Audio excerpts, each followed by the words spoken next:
Okay, I'll explain to you. As you are aware, we've had governance challenges where our meetings have not taken off. And so the auditors have remained in office because there's been a backlog, which has been beyond our control. So it is my request that we accept, and then, because the last meeting that was held was for 2021. 2022 we approved and even appointed them, but then the court ruled that that meeting was not properly constituted, so its resolutions don't hold any water. So please indulge us so that we can move forward on account of that legal technicality.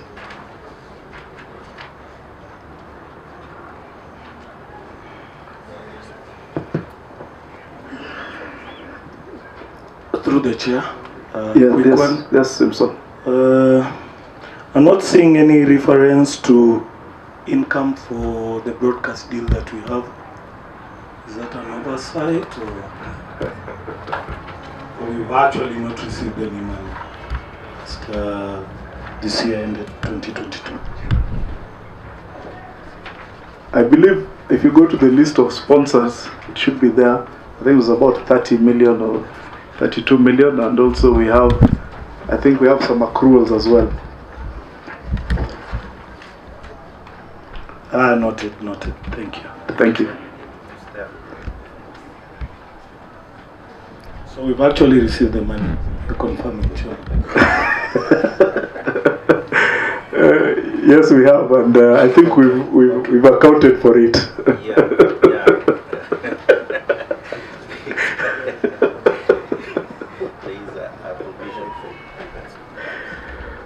Yes, Wanondiki. I can note that page 17, other administrative expenses, legal awards. Our legal awards went up by about 1 million, which is not very good compared to 2021. So probably we could get some explanations where we had to go into that and not to learn from 2021 and reduce our legal expenses. And as a board, what is it that you're doing to address these challenges? Because from the trend, I'm afraid 2023 might be 6 million.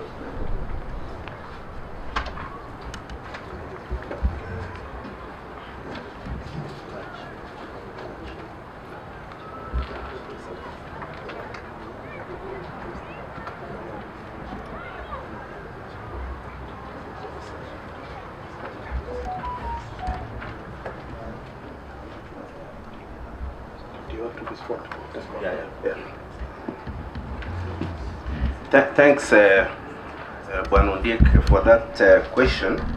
Basically, when it comes to an award, it's not something which basically like you can maintain constant. It's something which comes depending on the prevailing situations. This is a case which has been pending, and it has been there, I think, for the last 7 years or so, and it has been going on court. It relates to a firm in South Africa who did some work for us, In Touch. So I think by end of last year, by beginning of last year, they were given an award of this amount for 4.2 million by the employment court. So I think there is no much choice on that. You can't control it. It's a court awarded amount, which really you cannot try to restrain, constrict it to the amount for the previous year. Thank you. Thank you. Yes, but Chairman Nakuru. Through the chair, just looking at the question that Simpson has posed, and I'm glad you confirmed that you received the funds. Can the treasurer confirm if these funds, as agreed, were sent to the clubs?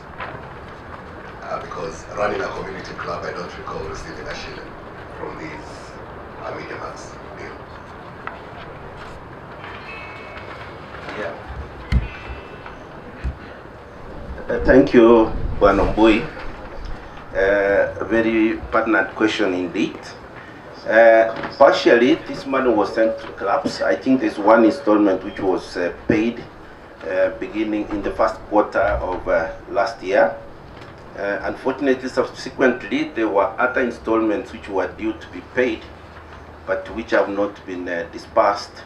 But if you look at the accounts, there is a provision which has been made, which shows like there is an owing to the clubs to a tune of upwards 13.5 million. So, yes?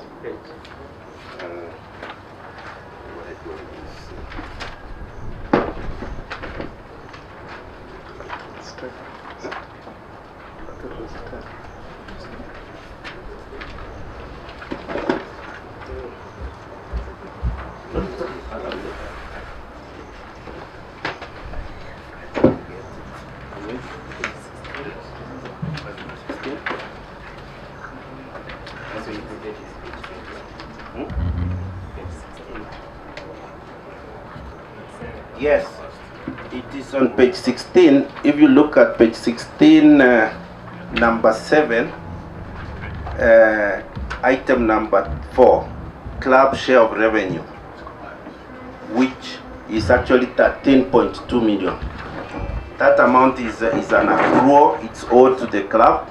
When finally the union is in position, those are the amounts which are supposed to be paid out to the clubs. Thank you. Chair, I don't know if I'm allowed to ask again. Yes, please. Yes, this is your meeting. We must ventilate over the issues. In the same breath, you know, we spend so much on national teams that are raised or nurtured by these clubs. But again, coming from the background of a community club that barely manage to attend all our fixtures, within this information, when a treasurer, would it have been nice that at least you tell us we are spending your money elsewhere, because this is our money. We are getting to learn today at the end of a financial year, a very late financial year, that our money was spent elsewhere without our permission.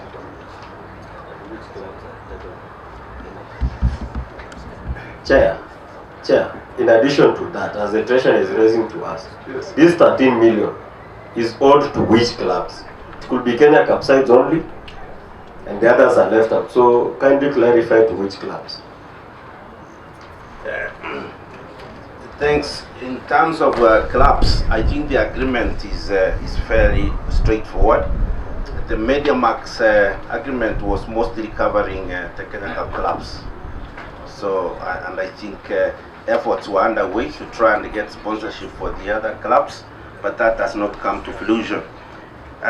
In terms of the question which Mr. Mbui has asked regarding information sharing, I believe at various venues and also at various engagements with the various chairmen, I think this issue has been mentioned in various forums, that we had a challenge of finance and we needed to support our national team, particularly Simbas in the qualifiers.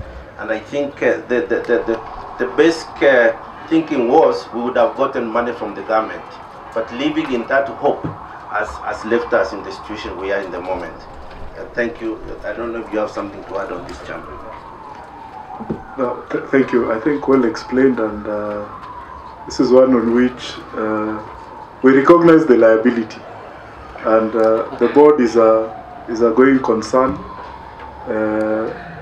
Even debts which we found, we still pay. So even this one will pay, but also maybe in a different forum, maybe at another AGM, you're the owners of the game. You look and assess whether the payment is viable and whether it can continue to be carried in the accounts. But we wanted to recognize it in the accounts, which I think is the first time it's ever happened. And some of you have sat here and not done that. So I'm actually happy that we brought it out in the open so that we discuss and agree. And if you offer that we write it off, we start with a new board on a clean slate, we'll also accept, and then the board starts with less financial burden.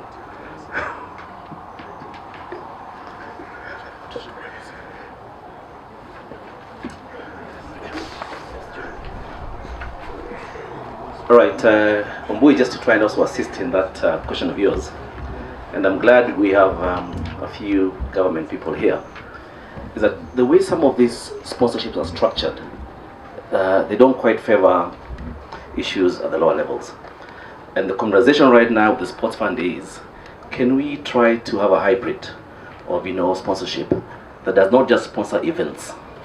When you say you'll sponsor Patez, maybe Shujaa, Simbas, and there's no money for development. And you're very right, where the players are developing come from. So now the conversation is, can we split this thing and look at a different combination? Maybe 60-40, 60 goes to events, 40 goes to development activities. We're hoping to continue the conversation. Thank you. Thank you very much, John. May I propose that we have a proposer for the accounts? Oh, Chairman, question. Wadondieki. Yes, I have a question for serious. We want to move forward, but yours will be the last question. Chairman, yes. you said in 2022, we spent 818,000 on the AGM. AGM expenses. Page 17.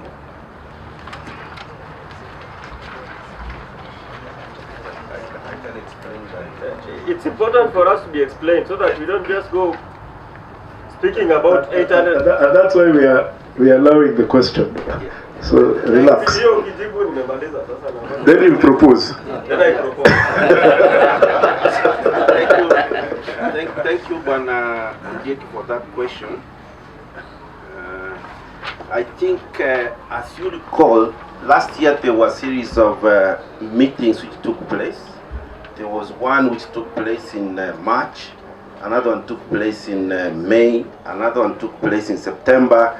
And coupled with that and with the new Sports Act, there are so many parties who came on board, including IBC and all that.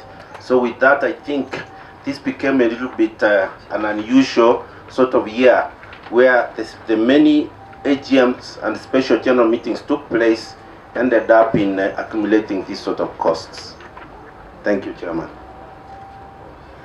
Propose. Chairman.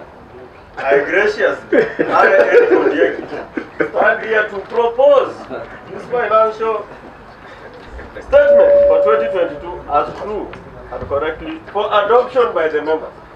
Thank you. Kuta, you can't second because you're from the same club. I wanted to add a rider that we start on a clean slate.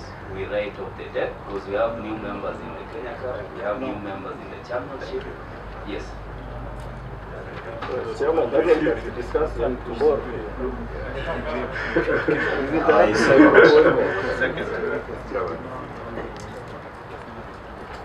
Yes, Bwana Ombui. Good one. Welcome to Kenya Cup. Number one. Number two, we have a way we move around our issues. This is the AGM of Kenya Rugby Union. What you're talking about can only be handled at the Kenya Cup level and then brought to the AGM. So you can propose it when we have our meeting. Point taken. Chair, I just have a concern. I don't know what kind of agreement, how that agreement was drafted for MediaMax supporting Kenya Cup. But I just need to understand, going forward, can Nationwide or Championship, because they are not beneficiaries of that, be able to get their own media entity supporting them, and they can work well at their levels without having a crash or a clash with MediaMax having been contracted or gone into an agreement with Kenya Rugby Union. We need that clarity, please, as I say. Thank you for the secondment. So the accounts are passed. What I'll say, Mr. Lamok, you're absolutely spot on. The reason that Nationwide and Championship, I believe even Enterprise Cup and Mamba Cup were carved out of the agreement was to enable those develop as independent properties and add and basically realize full value for money from those sponsorships. So those products are open, and working with the representatives of the nationwide and championship leagues. I'm sure the board can then pick up on those to see how they can bring other TV partners, and you're also free to stream your own games because they're not covered by that contract. So that was the reason behind it. So thank you very much, affiliates, for approving the accounts. I think we're moving quite nicely, and I think at this juncture we wanted you as affiliates, we have a proposal that we continue with PKF as our auditors for the next financial year. That's the recommendation of the board, and I request for a proposal and seconder for that as well.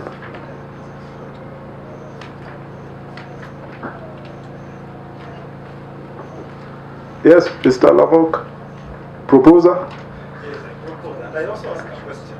Are they the only cheapest auditors around, or we can get other auditors at maybe less cost?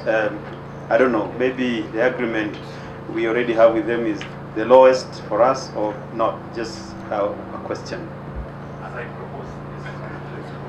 propose. Thank you. Maybe I'll let Hon Treasurer Aroni just deal with the issue, because we've gone through that sort of process, and maybe I'll let him respond on that. Thank you. I think one thing which ISPAC is trying to do, and I think which I'm part to, they are trying to align on fee, because you are looking at the quality audit and the hours input of an auditor. So I think you may be able to find an auditor who is charging you 200,000, 150,000 when you are getting revenues of 300 million. So the question is it really, are you getting the quality? So I think if you look at the big five auditors, you see when even you are going to seek funding, or you are looking to make a case in terms of your finances, I think the quality of the auditor you have really matters a lot. So I think what we are looking at with all the sponsorships and everything we are looking at, I think it's good for us to stay amongst the big five. It's good for us, for our public image. It sets a good example. Thank you. Start. Your second. Okay, thank you. Thank you very much, affiliates. So I think then PKF, please send our regards to your colleagues. On behalf of Kenya Rugby Union, we are very grateful for the work you continue to do with us, and you did the audit in a good time, and everything has been very professional in our engagement. So thank you very much, and congratulations on your fresh appointment.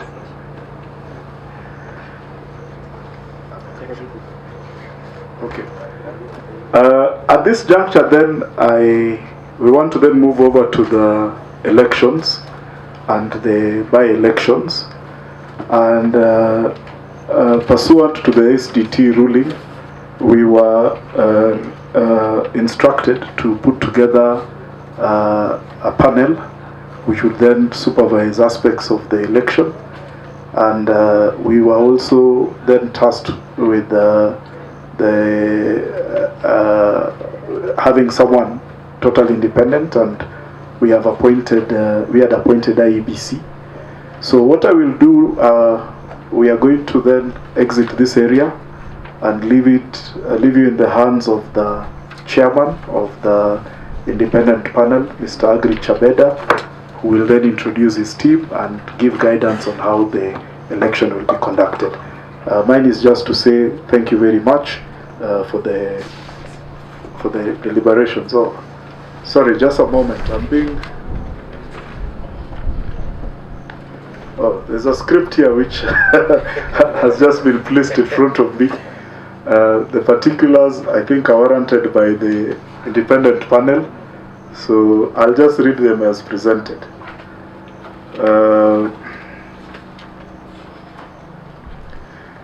So it says, number 1, the chair of the Kenya Rugby Union announces by-elections and elections. The chair calls to order the by-election of the vice chairman, secretary, treasurer, and 2 directors of the union in compliance with Article 10.3 of the Kenya Rugby Union Constitution and Order Numeral D directed by the Sports Dispute Tribunal in case number E033 of 2022.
I'd like to call the meeting to order. Ladies and gentlemen, if you could kindly sit.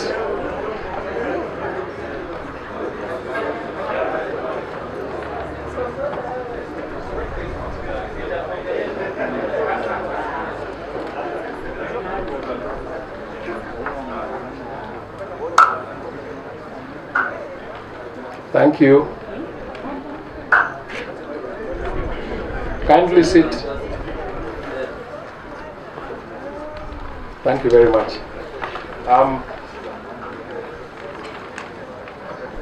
Ladies and gentlemen, my name is Agri Chabeda. I'm the chair of the independent electoral panel that was constituted by Kenya Rugby Union to manage the collection of information from the clubs, from the members, and from the nominees, so that to ensure that by the time we come to today, we have an orderly election. My team includes, to my immediate right, Sadiq Maki,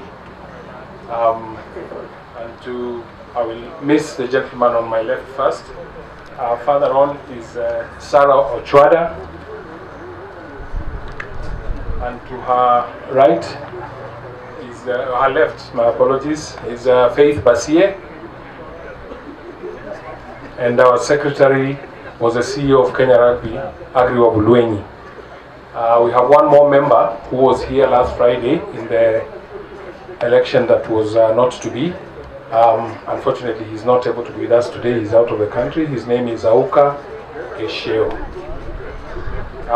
My task here also is to work together. We are here. We've invited the IABC, which we had from the onset. They have been here before. They are not strangers to the elections of Kenya Rugby.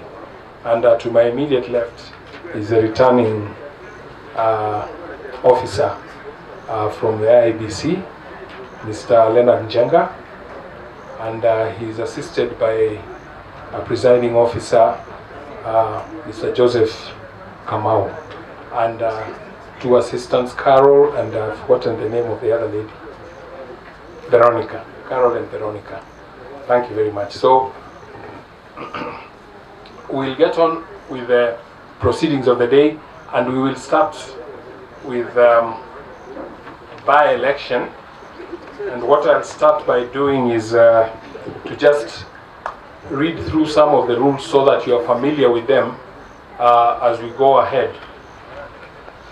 The first thing that will be done is a roll call will be taken by the IABC to confirm the number of delegates who are present and eligible to vote. Delegates are reminded that each present delegate is entitled to cast only one ballot. There will be no voting by proxy. Now, as you know, in the Kenya Rugby Constitution, the Kenya Cup clubs, subject to certain conditionalities, entitled to 2 votes. And then the other clubs are entitled to 1 vote each, again subject to certain conditionalities. And those are some of the conditionalities that we went through to make sure that they had met them. And the 3 main ones was 1, that they are registered with the sports registrar's office, 2, that they have paid their subscriptions, and 3, that they have actually participated in the leagues, their respective leagues as set out in the Constitution, which is 75% of league fixtures in the preceding season. So any club that missed out on all those 3 is not able to vote today. So there may be clubs here who have 2 delegates for the purposes of the AGM, but will only have 1 vote when the voting time comes. Voting by delegates will be done in alphabetical order of the member club. Delegates will be called out one by one. Polling officers shall verify the identity of each delegate before handing them their ballots. The delegates shall proceed to the designated polling area where they will mark their ballot papers secretly. The delegates shall then cast their ballots in the marked ballot boxes. After all the delegates have voted, the presiding officer shall count the ballots. Spoiled ballots and stray ballots shall not be counted as valid votes. Just to explain to you, a spoiled ballot is one where the mark has not been put in the box, or it has been put in more than one box when it should only be in one box. A stray ballot is one that has been put in the wrong box. Please be very careful. If you put the ballots in the wrong box, they will not be counted as valid votes. The delegates shall then cast their ballots in the marked ballot boxes. After all the delegates have voted, the presiding officer shall count the ballots. Spoiled ballots and stray ballots shall not be counted as valid votes. The candidates with a simple majority of valid votes cast shall be declared the winner, and all candidates who are vying for their respective positions shall sign the election declaration form. In case of a tie between candidates, a runoff of the tied candidates shall be held until a clear winner is declared. For elections where there is only one position, that means if the top two tie, those two will go into a runoff. If there are three, the top three will go. In the case of directors, whereby, for example, in the by-election, there is various candidates and only 4 will go through the top 4. So if there is a tie below that makes it impossible to get 4 candidates, then the bottom ones that tie are the ones that will go forward for runoff. So for example, if somebody is top, another one is second, and then there are 3 who have tied, it means there are 5. So the 3 who have tied are the ones who will go into a runoff to determine which 2 will join the ones who have already passed.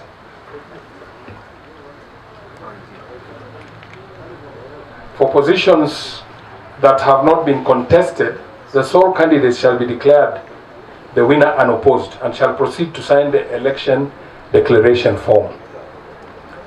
Candidates are reminded that in compliance with Article 12.55C of the Kenya Rugby Union Constitution, the mandate of the elected office bearers shall become effective at the close of the AGM at which they have been elected.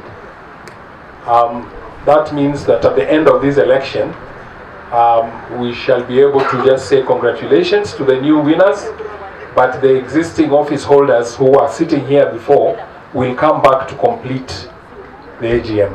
Thank you. I will now hand over to the presiding officer, Leonard Jenga, to proceed.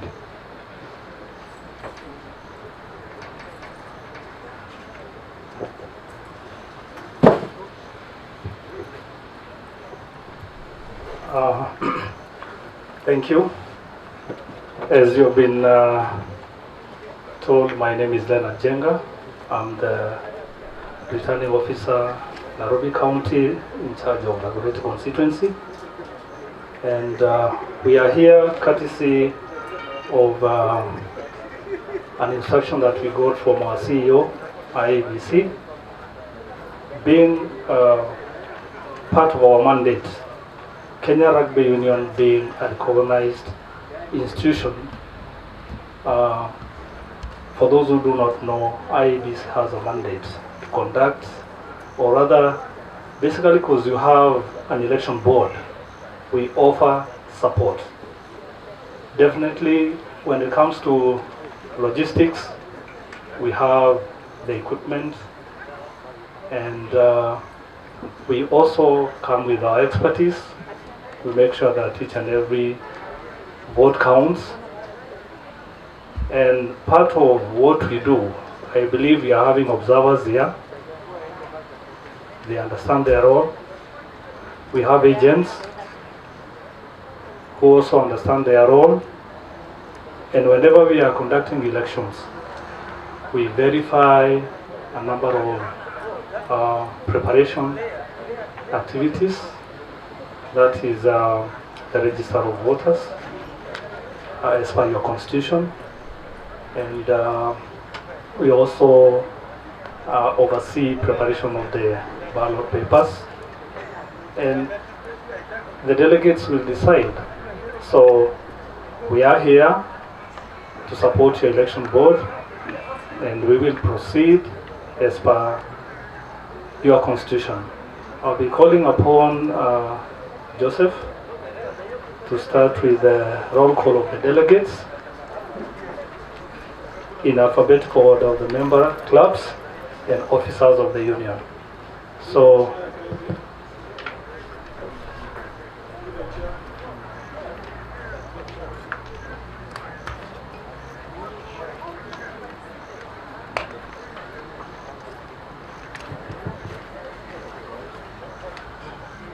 sorry, Mr.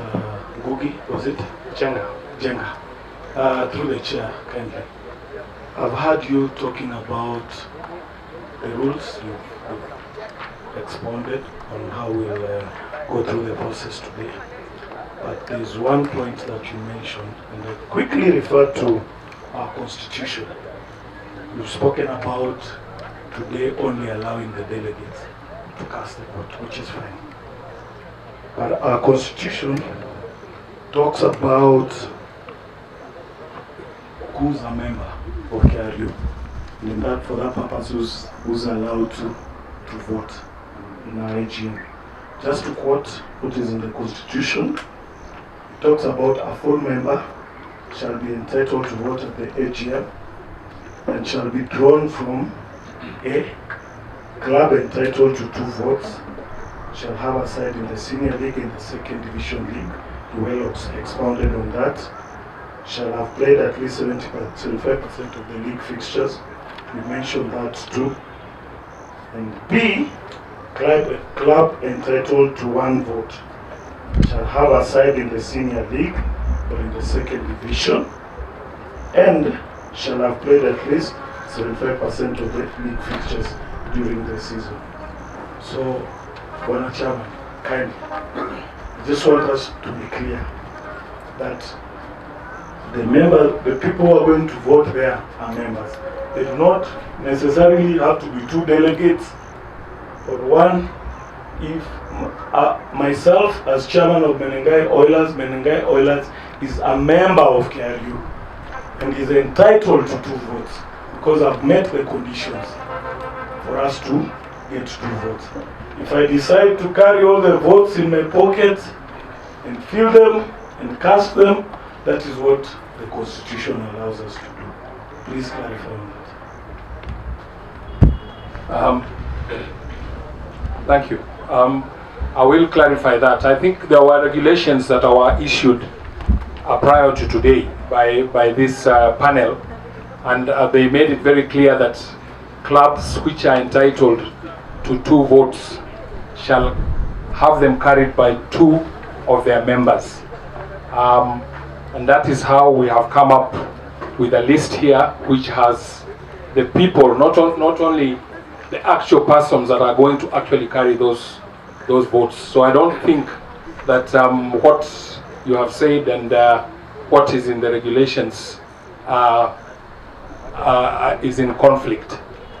We do have a list here, and we do have 2 delegates for all the clubs that have complied with especially the 75% rule and the subscription and registration with the sports registrar. Thank you. You can proceed.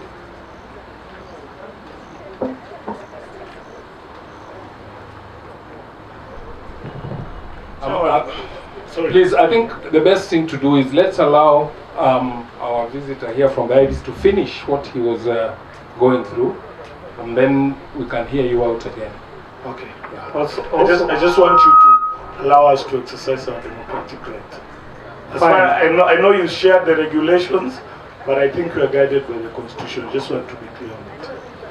Yeah, I have just said that there is no conflict between the Constitution and the regulations. And we in the regulations put it that if you have 2 votes, you come with 2 delegates. And those, I believe, have been complied with, because we have the list here of people who have sent us all the names of their delegates, and they are listed. Thank you. Okay, I'm inviting the presiding officer to conduct the role of the delegates. And I think your question could have been asked after we read through what we are given as the role of the delegates. So, presiding officer continue, we call the roll, and they get to know who's the delegate, who has 2 votes, then we proceed on. Thank you, sir. Thank you, Chairman. My name is Joseph Kamau once again.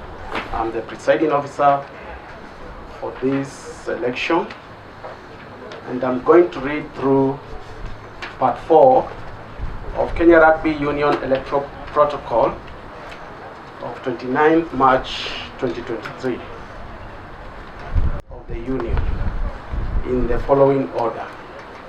Number 1, we have AP Warriors, RFC, Delegate 1, Sylvia, Amunguni.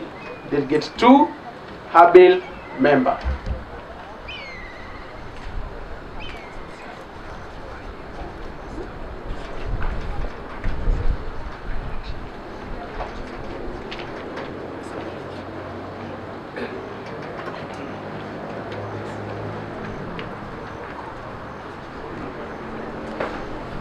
Okay, sorry, I'm being corrected. We have 2 elections today. First election is the by-election that was conducted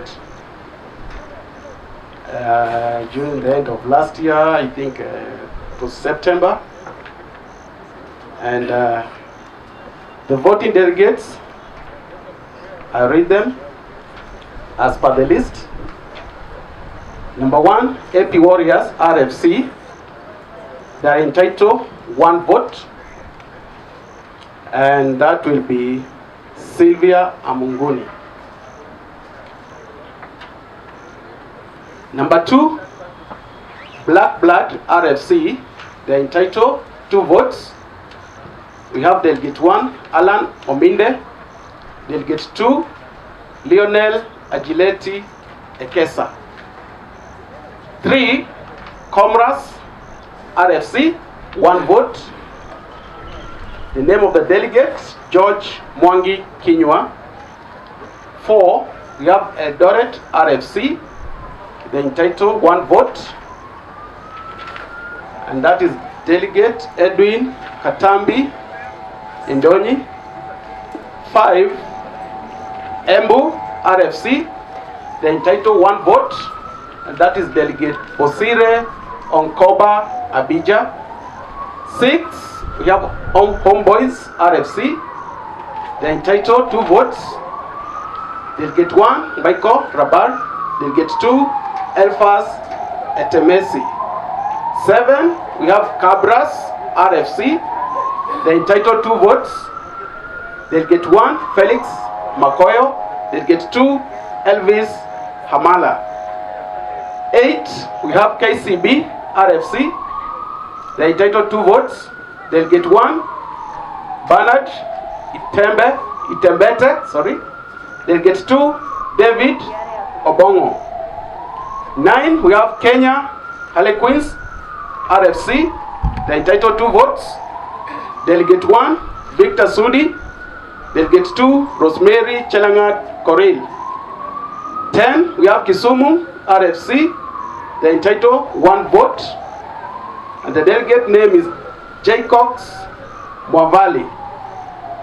11, we have Kitale, RFC. They entitled 1 vote. And the name of the delegate, Walter Ongeti. 12, we have Masaku, RFC. They entitled 1 vote. And that is Delegate Stanley Mumo.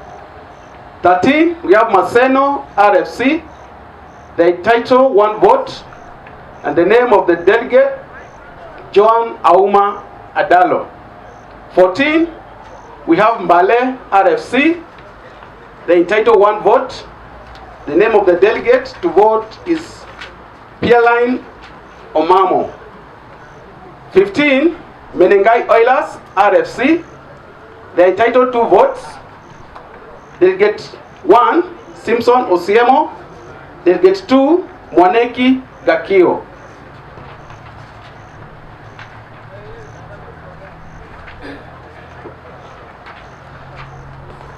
Number 16, Masinde Muliro University of Science and Technology, RFC. They entitled 2 votes. Delegate 1, Dr. Ocheng Ahaya. Delegate 2, John Asila. Moi University, Asonist, RFC, 1 vote. Delegate name is Ali Mbaraka Kiprotich. 18, we have Mombasa Sports Club, RFC. They entitled 1 vote. And the name of the delegate is Kevin Wambura. 19, Mwamba, RFC, 2 votes. The name of the delegates to vote are Jason Branganza and Gilbert Nyangor. 20, we have Nakuru, RFC. They entitled 2 votes. Delegate 1, Dennis Ombui Ratemo. Delegate 2, Edward Mosetti. Then we have Ngong RFC, they entitled 1 vote. And the name of the delegate to vote is Victor Wachira. 22, we have Siaya RFC, they entitled 1 vote. The name of the delegate is Crispin Odhiambo. 23, South Coast Pirates RFC, they entitled 1 vote. The name of the delegate to vote is Samuel Chelongo.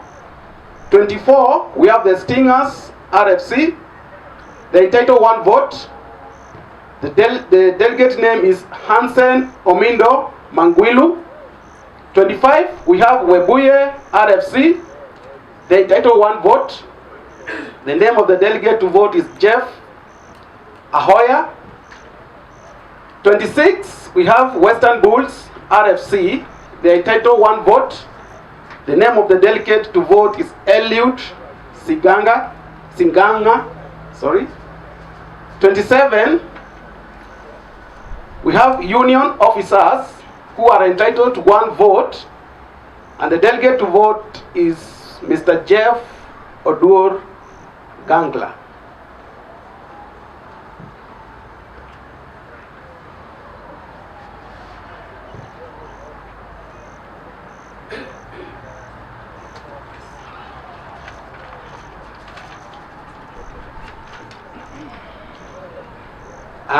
Let me continue with the protocol. IBC will tally votes and declare winners of by-election in the following order: the 2 directors, secretary, and vice chairman. All candidates who are vying for their respective positions shall sign the election declaration form. IBC to declare winner of the position of treasurer. For the sole candidate who ran unopposed, delegate may acknowledge the treasurer-elect by way of acclamation. The treasurer, being unopposed, shall sign election declaration form. IBC presiding officer will initiate the voting process of the election by calling delegates one by one to cast their ballots for the position of the 4 directors.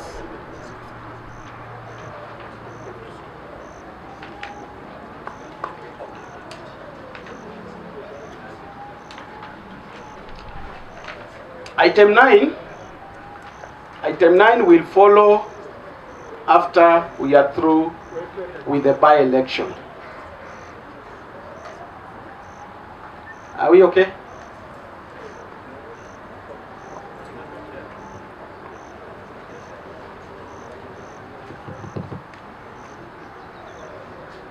Yes, there's a mic there. Just to the chair, I believe there's a clarification that needs to be sought. My name is Raymond Orlando, and I'm a candidate in the position of the secretary. One of the issues is what has been raised by my brother, Mr. Siamo, regarding the delegates and the votes. Our constitution does not stipulate anywhere that the vote needs to be divided among the delegates. 2, we want to remind you that when these regulations are being formulated, it was never put to the members to actually have their opinion.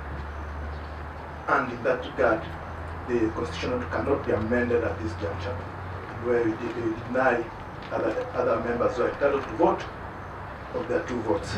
On the second issue, you've listed all the delegates as having 2 votes. As you may be aware, you're having 2 elections. There's a by-election and there's the main election. In the 2 elections, there are others who are entitled to vote and the others are not entitled to vote. However, in the list that you mentioned, it's like everybody is entitled to vote in both elections. You need clarification so that you're certain which member votes in which election. As you are aware, and I'm aware, there are some clubs that have been mentioned and are not entitled to vote in the by-election. Whereas there are some clubs that have been mentioned and have been given 2 votes in the main election whereas they only have one vote. That needs to come out clear, and at least for the members to know who is voting where and who has how many votes for purposes of clarity going forward.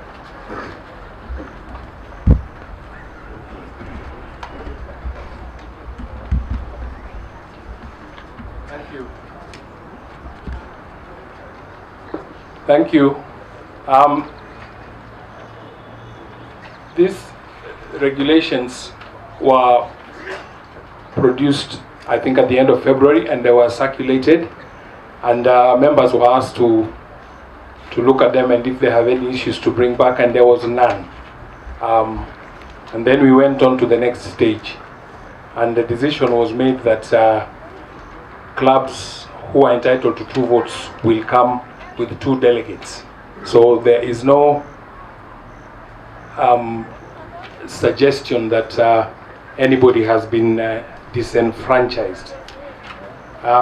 Secondly, the issue I think you've asked of the list has been read out for the by-election. There is a separate list for the election, and in the regulations it stated very clearly that for 2021-22 season,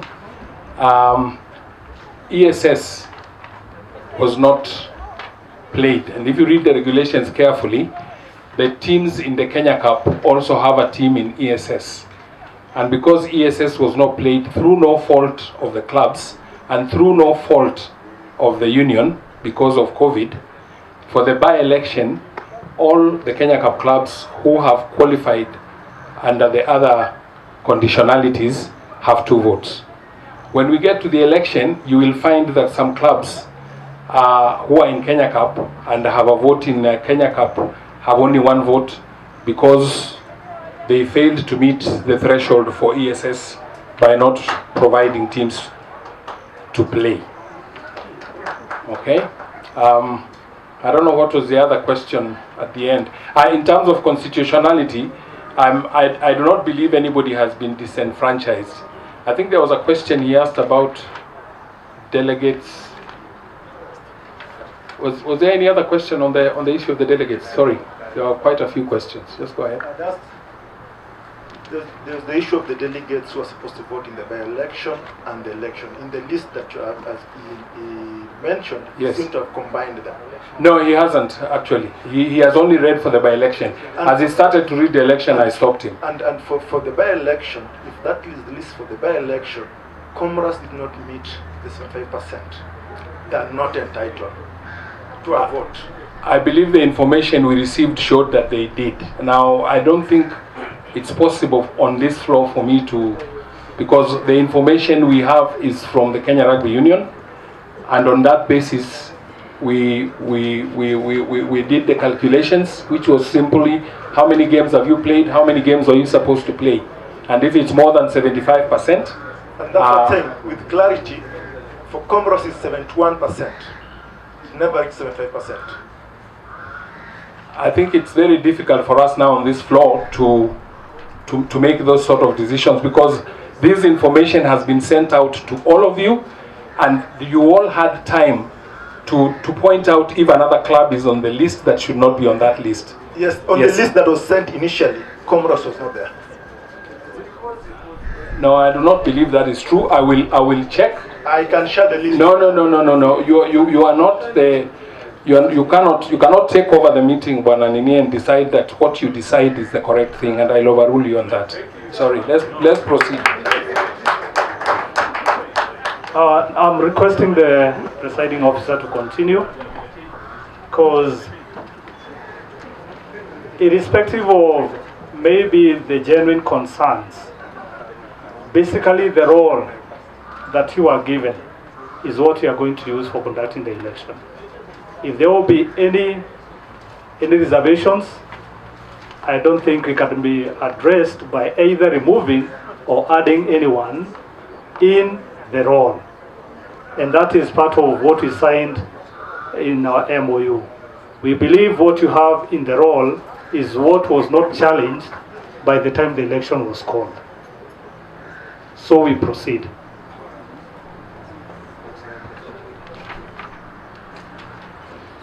Okay. We'll allow one more question and then we proceed. Thank you, Chair. My name is Ongalo Newton, Western Bulls. I want to get a clarification.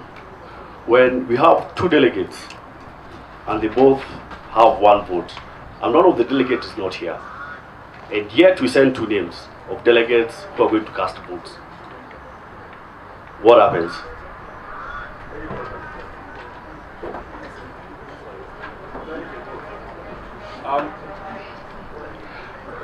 Clubs which have one vote, in fact, clubs which have two votes and one vote were asked to identify the names of the delegates who will vote.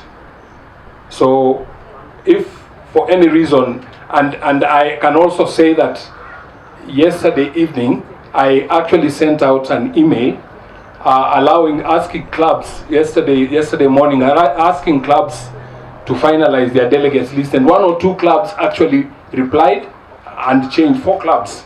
They said so and so is no longer available because of the change, and we've done that. If any club has not done that, it is not going to be done on this floor. Thank you. Can we proceed? Through the chair, please.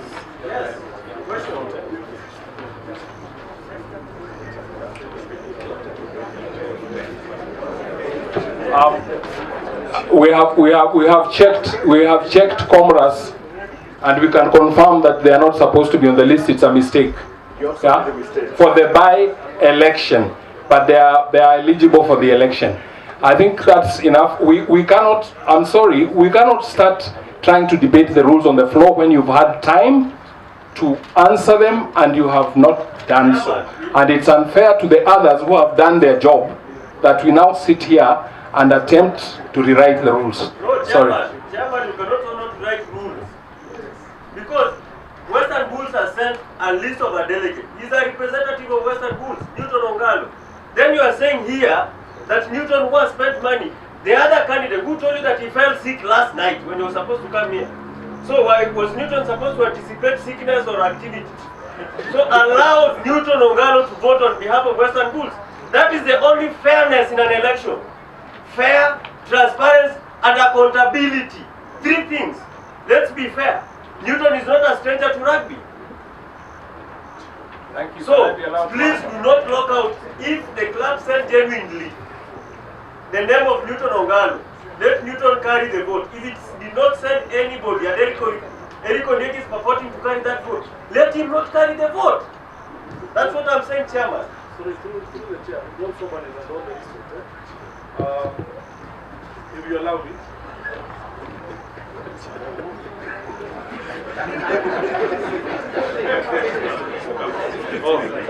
So, my name is Jay Cox, a delegate from Kisumu Rugby. Maybe just a point of clarity in this regard. I just want also to correct my friend Odiki. We're not discussing an individual here. Let us discuss in general. If these clubs, if the club sent a list of 2 delegates, which I believe it's binding, let us allow either or to vote, as long as that list was sent. So it is general, not about one club. As a point of Gentlemen, we've consulted and it's been agreed that if a club sent 2 delegates and they are entitled to 2 votes, to 1 vote, and the other one of them is not there, the other one will vote. Thank you. Let's proceed. Okay. Do we have agents of the candidates? Agents of the candidates? You want to seal these ballot boxes?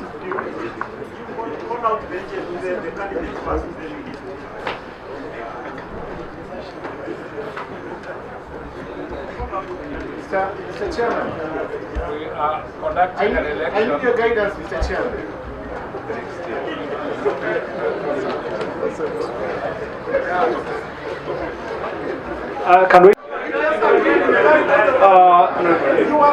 Can we be seated, please? Let us confirm whether that email was received.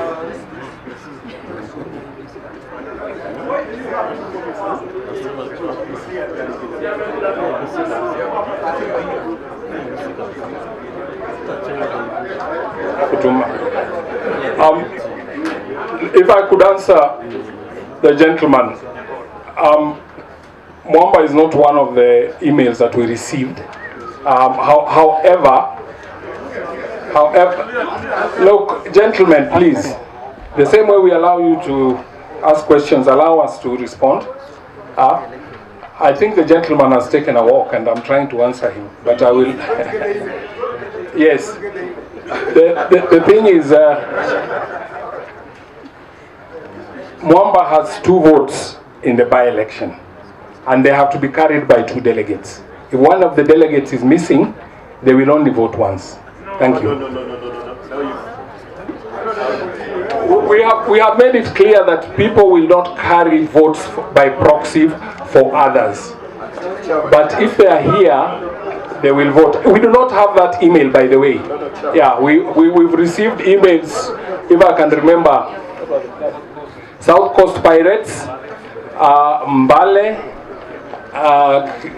one was from, yeah, I know, it's one thing to show the email now, but it has not been received. We did not receive it, and we replied to every email that we got. Yes.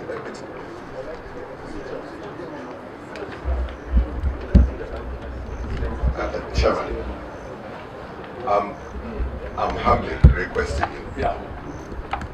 You sit there as a result of a dispute.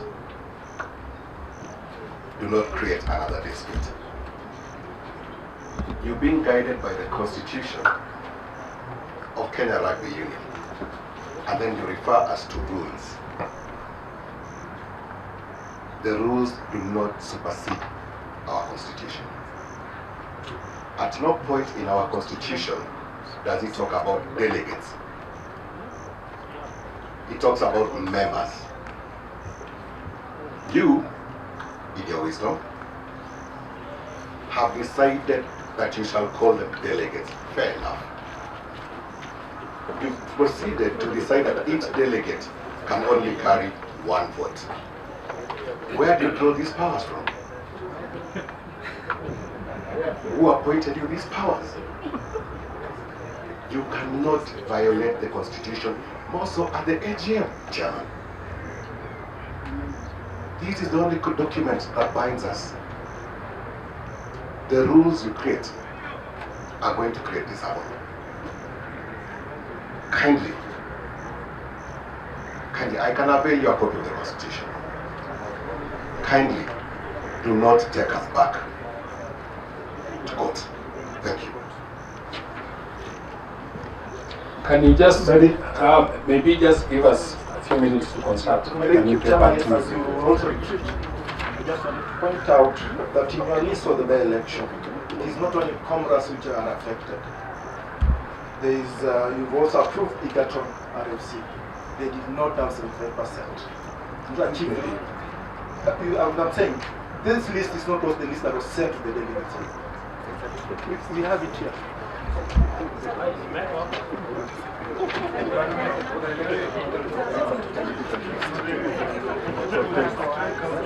I believe Egerton is not on that list, but it is on the list for the election.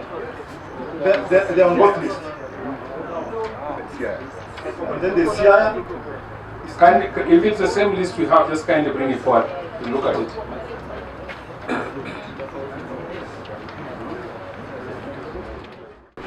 This is the list. You want to fill them?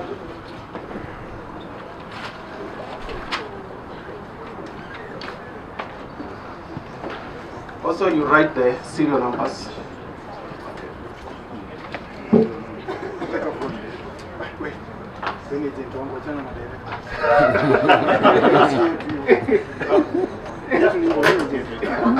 Wacha wadili na shida zao.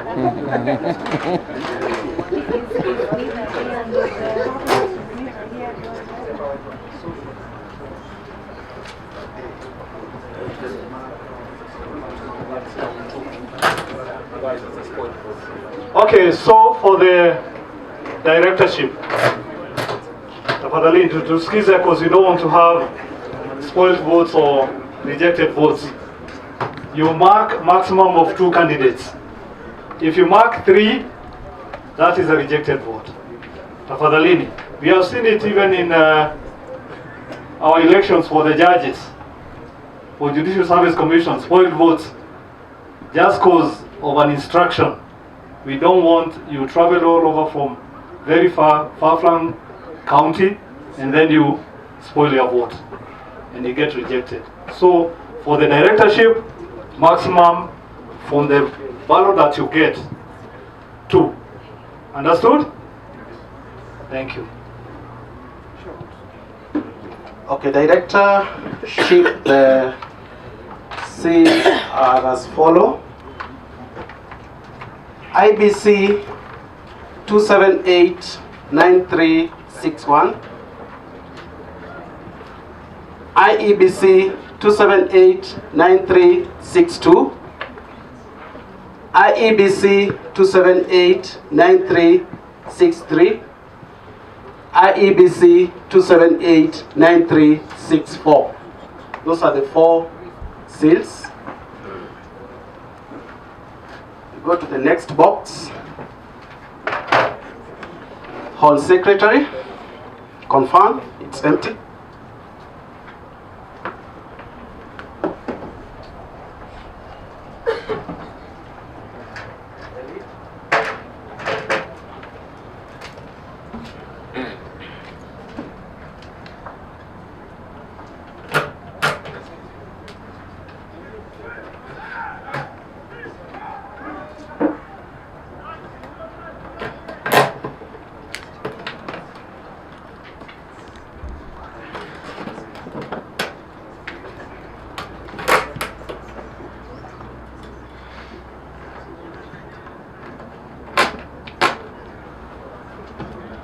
I will read the serial numbers.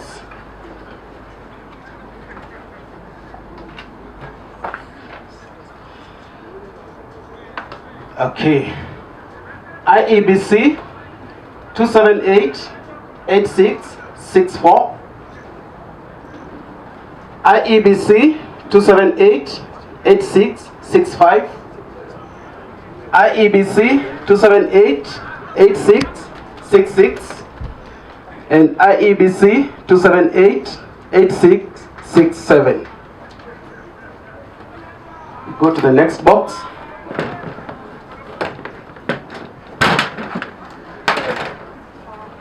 Vice Chairman, confirm, empty.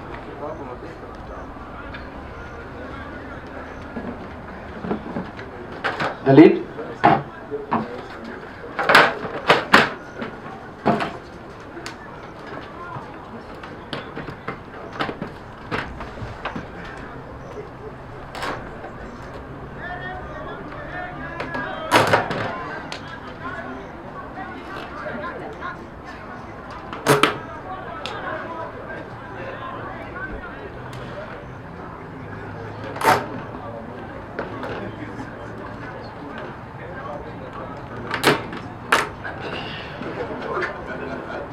Going to read the serial number of the seals. IEBC 2788672. IEBC 2788671. IEBC 2788670. IEBC 2788669. Those are our seats. Thank you, agents.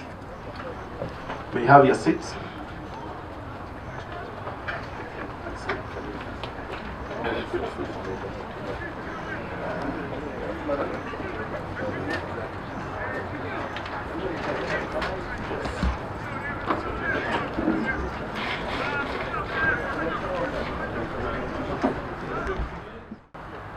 We'll issue you with 3 ballot papers: the Vice Chairman, the Honorable Secretary, and Directorship. And remember, Vice Chairman, you tick 1. Honorable Secretary, you tick 1. For Directors, you tick 2.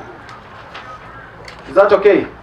You have the booths, the secret ballot.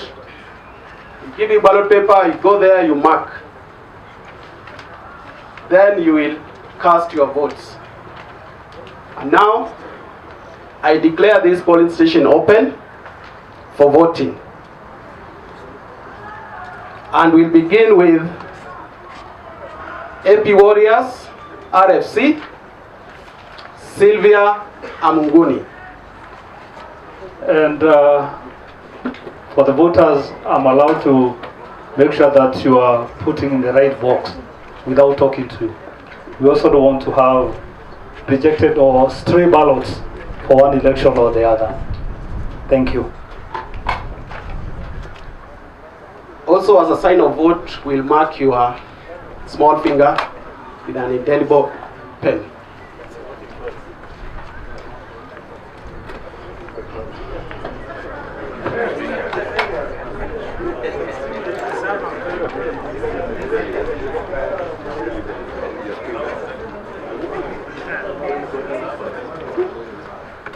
Black Blood, RFC, 2 votes.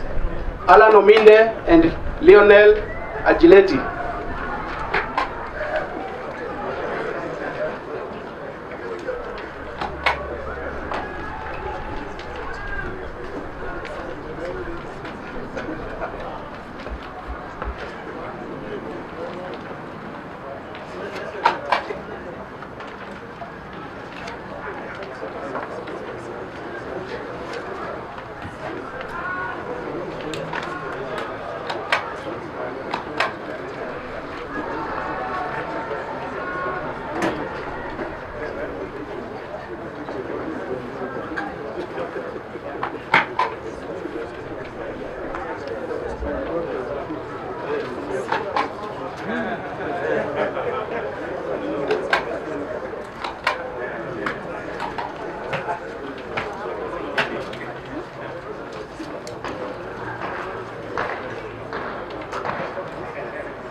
Next, we have Eldoret, RFC, Sharon Kalunde.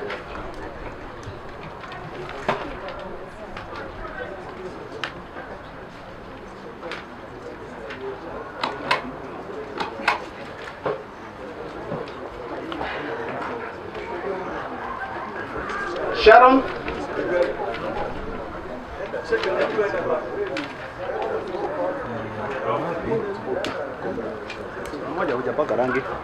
Excuse.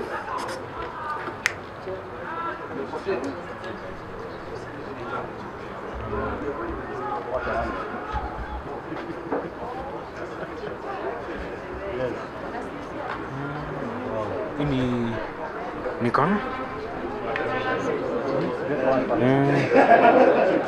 Umebaki basi mbili.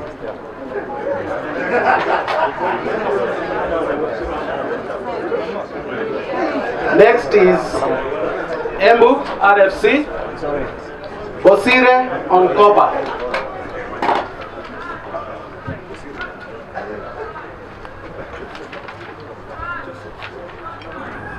Followed by Homeboys, RFC, Michael Rabar, Michael,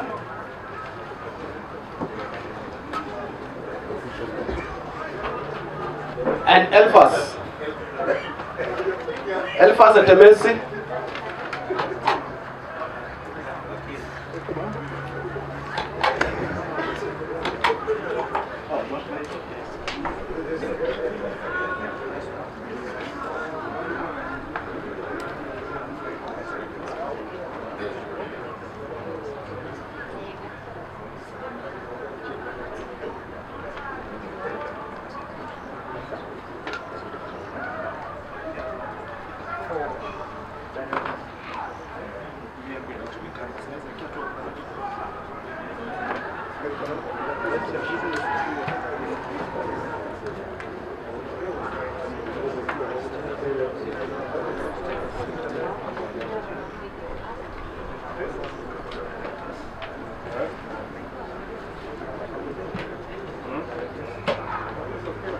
Cabras, we have Felix. Felix.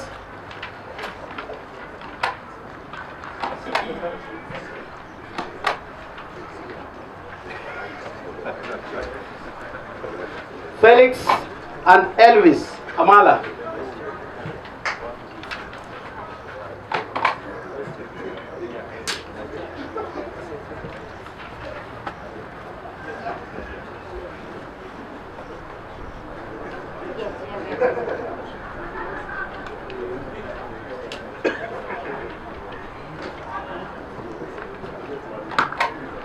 KCB.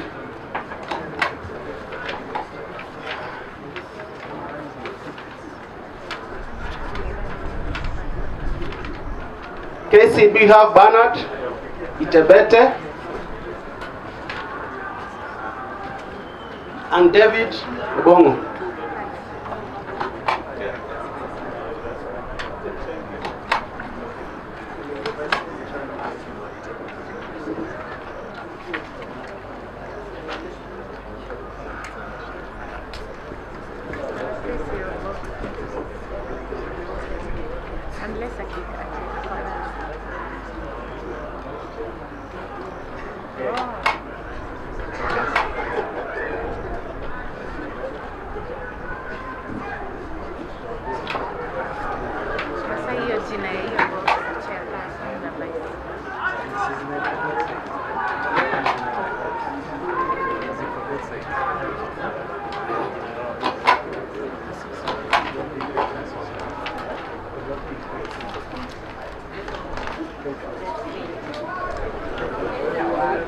Kenya Harlequins, we have Victor Sudi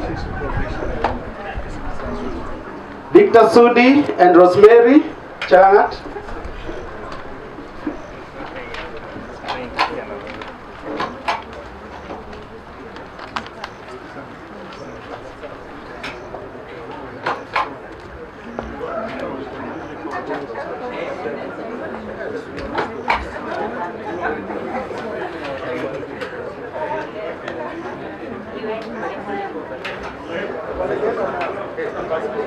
Rosemary?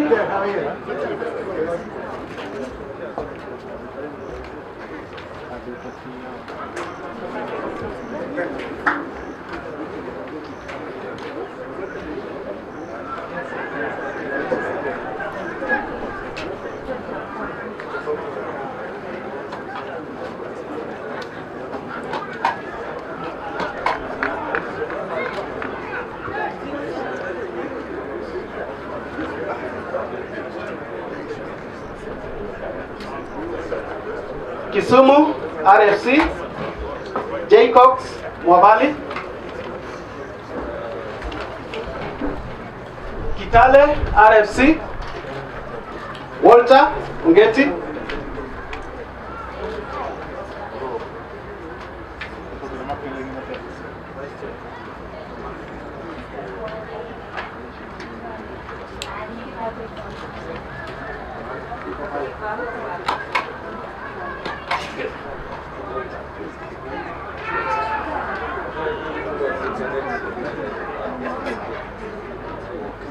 Masaku Stanley Mumo,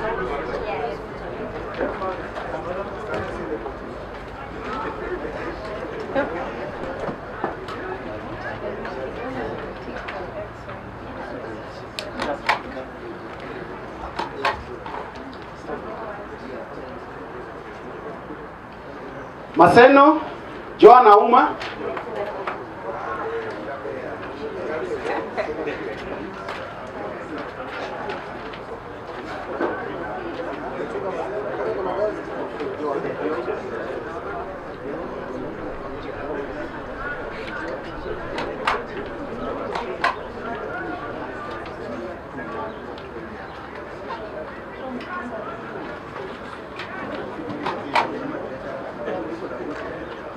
Mbale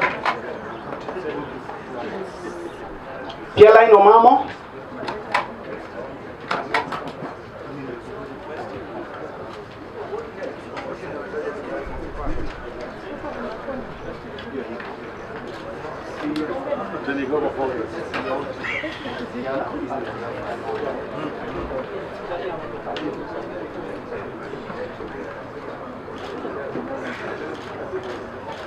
Menengai?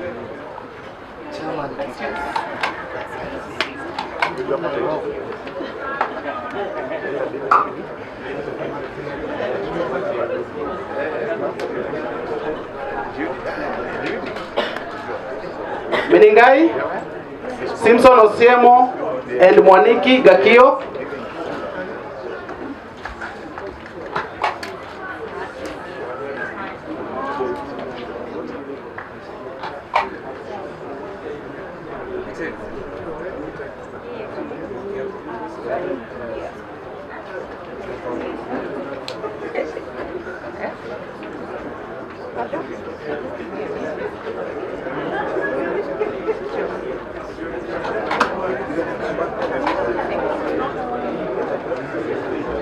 Excuse me,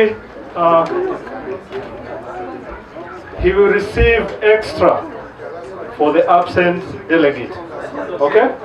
We have to announce, maybe some of you can see him being issued with 6. Okay?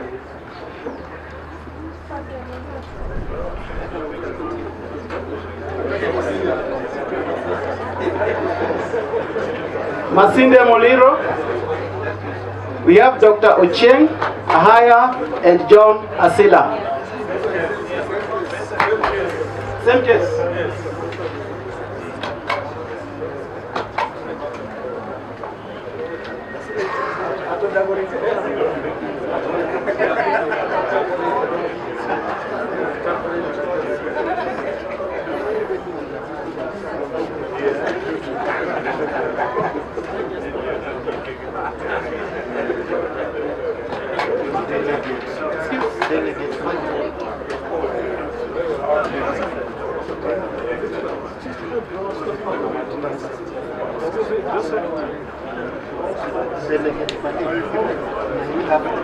Masinde Moriro is also taking extra for the absent delegate.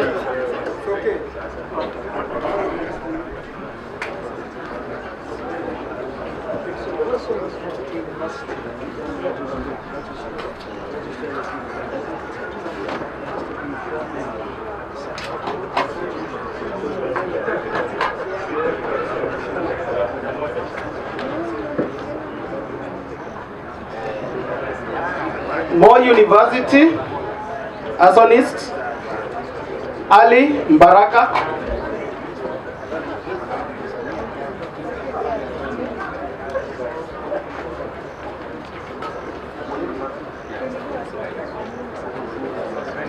Mombasa Sports, Mombasa Sports Club RFC, Kevin Wambura.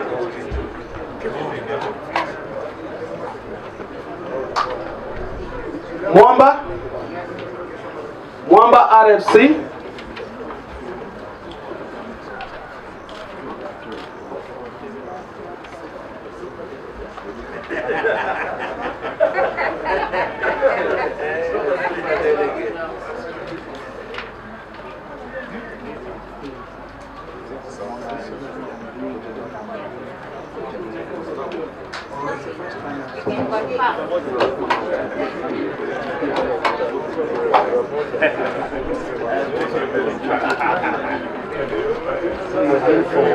Jason Gilbert.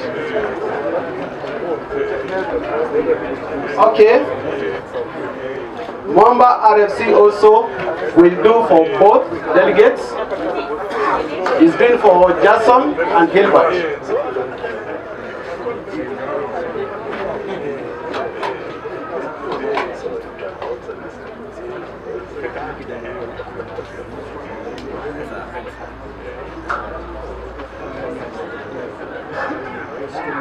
Nakuru RFC, Dennis Ombui.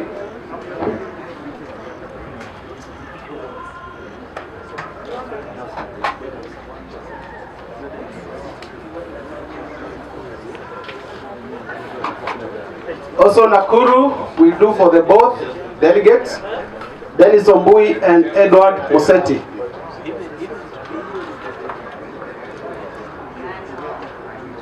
Ngong RFC, Victor Wachira. Victor Wachira, 1 vote.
South Coast Pirates RFC,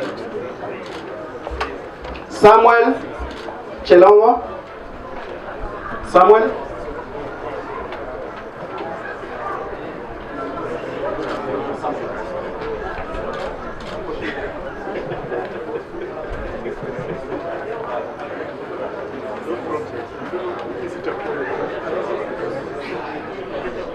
I voted twice, so yes, both. Hi.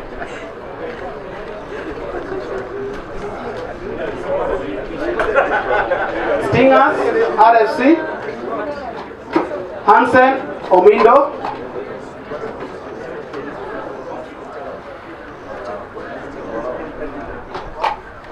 Webuye RFC, Jeff Ahoya.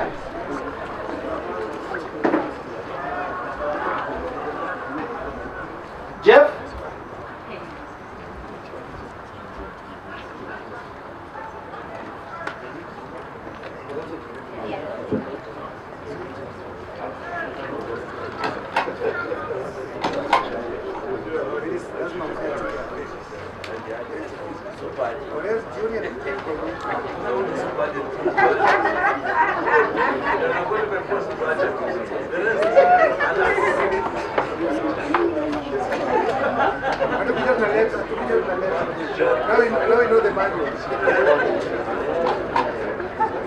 Western Bulls RFC, Eliud Siganga.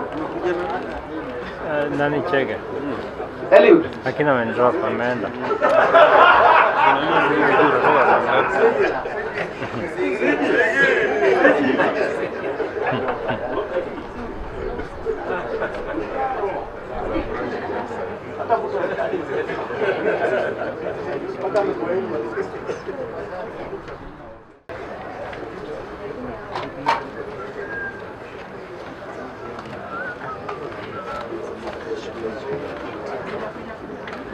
Kon nisonge hapa mbele. Nataka kupita hapa.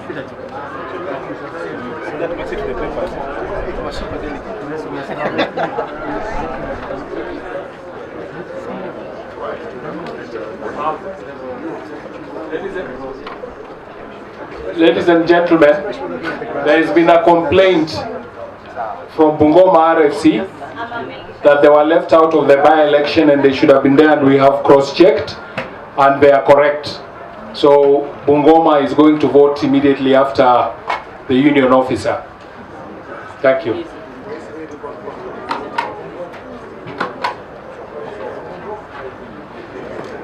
Bungoma RFC, Kevin Kingwa.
Good to see you.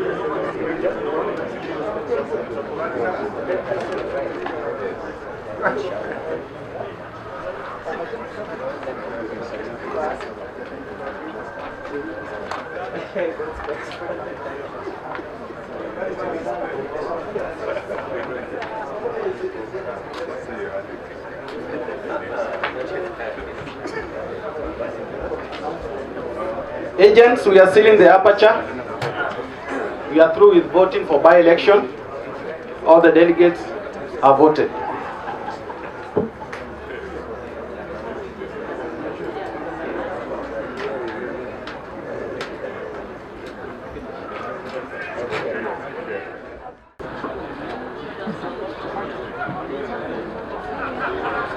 We are now counting the votes as per your votes. Please, agents, you have confirmed the seats are not altered.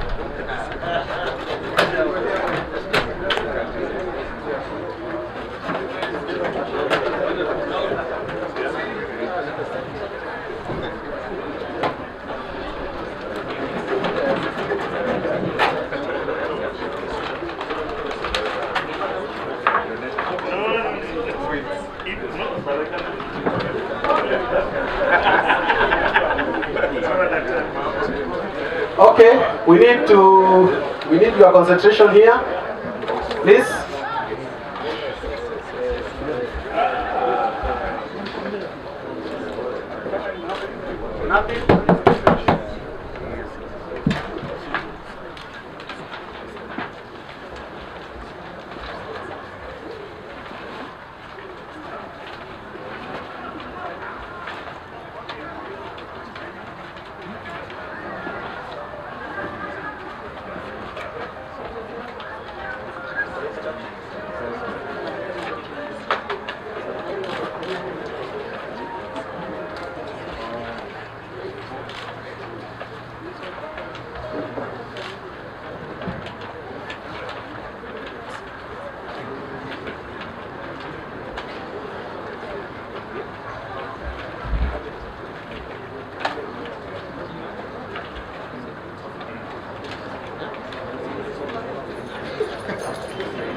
Okay.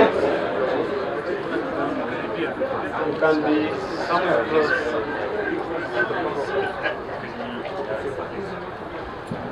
I will begin. This one is for directorship. We have Humphrey Kayange Emonyi and Paris Mukoko.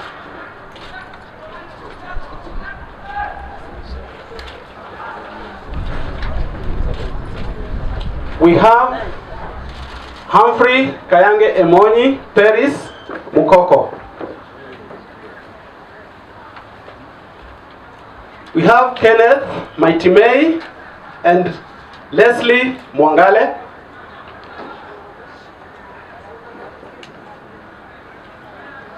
Kenneth Maitimei Timba, Leslie Mwangale. Leslie Mwangale, Paris Mukoko. Humphrey Kayange, Paris Mukoko.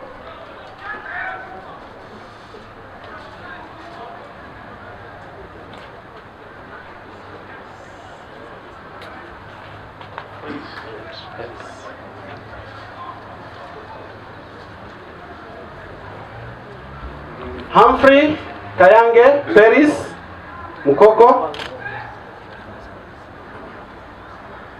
Humphrey Kayange, Paris Mukoko. Humphrey Kayange, Paris Mukoko. Kenneth Maitimei, Leslie Mwangale. Humphrey Kayange, Paris Mukoko. Leslie Mwangale Peris Mukoko.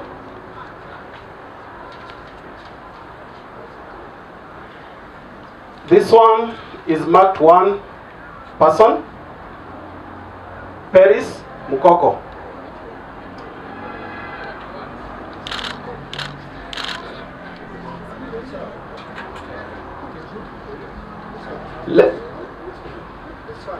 Some are saying it's spoiled. It's not spoiled. The delegate decided to select one director, so we'll count one director. We proceed. Leslie Mwangale Peris Mukoko.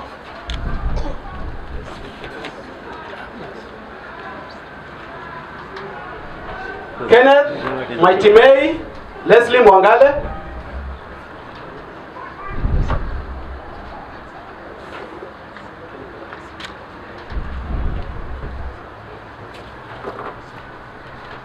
Humphrey Kayange Leslie Mwangale.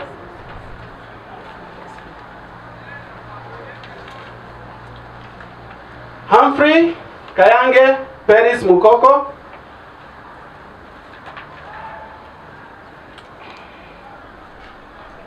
Kenneth Matimei Leslie Mwangale.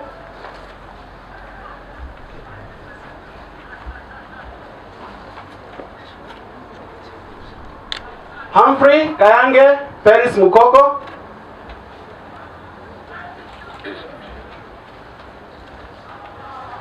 Kenneth Maitimei Leslie Mwangale.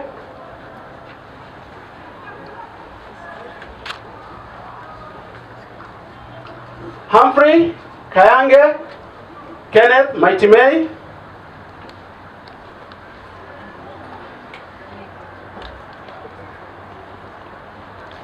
Humphrey Kayange Peris Mukoko. Kenneth Maitimei Leslie Mwangale.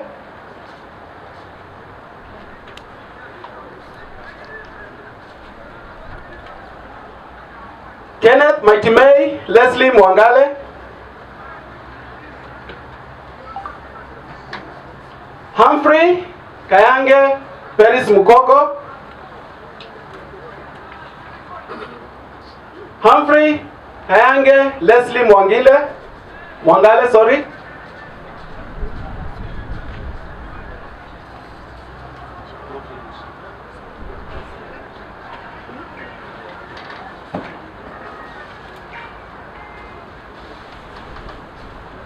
Also this one decided to choose or elect one directorship, Humphrey Kayange.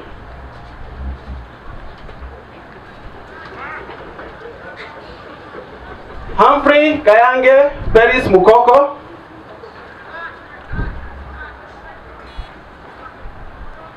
Kenneth Matimei Leslie Mwangale.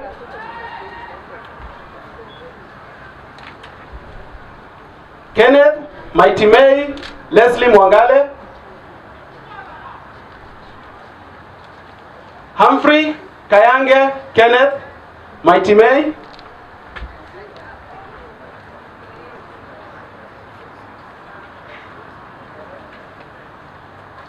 Leslie Mwangale Peris Mukoko.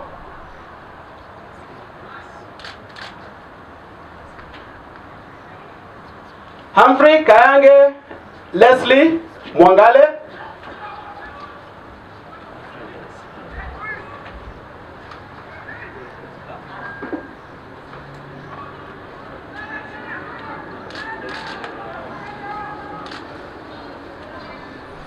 Kenneth Maitimei Leslie Mwangale.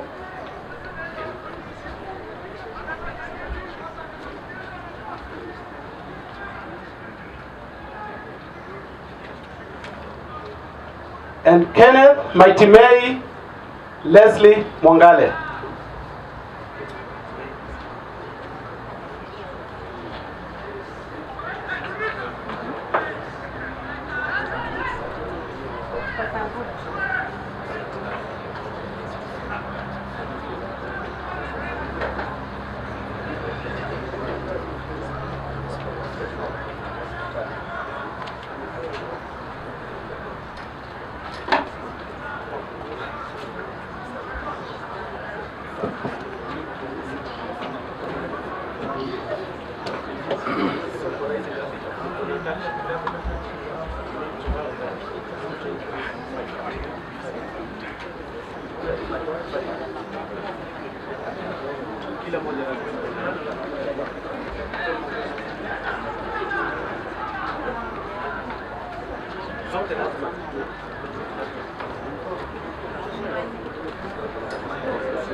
Oh my dear. Iko wapi Simba? Simba. Ken Simba. Umeona? Ama umjui? Ule amekuja na snatch, mtoto chifu na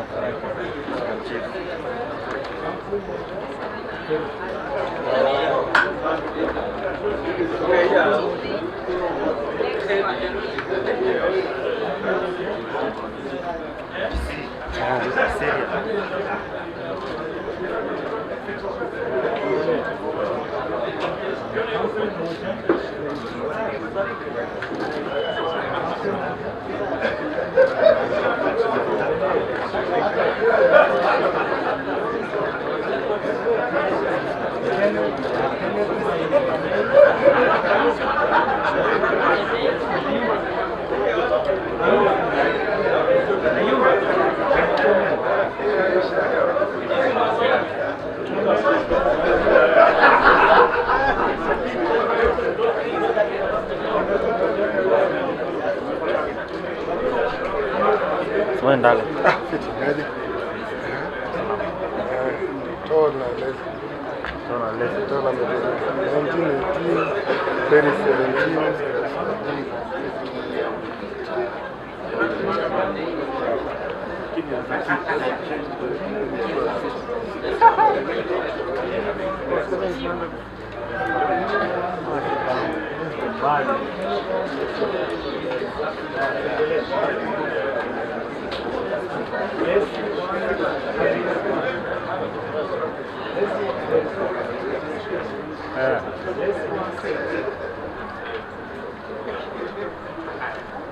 Ametuwasili gani?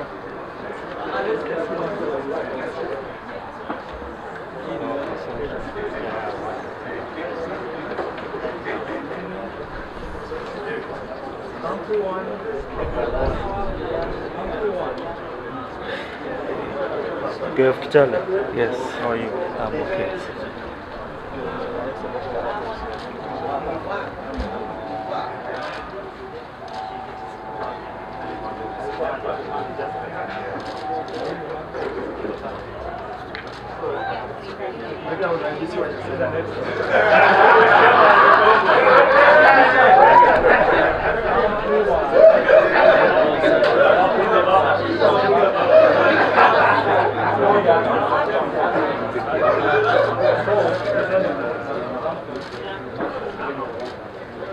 Tuanze tupige goti kidogo.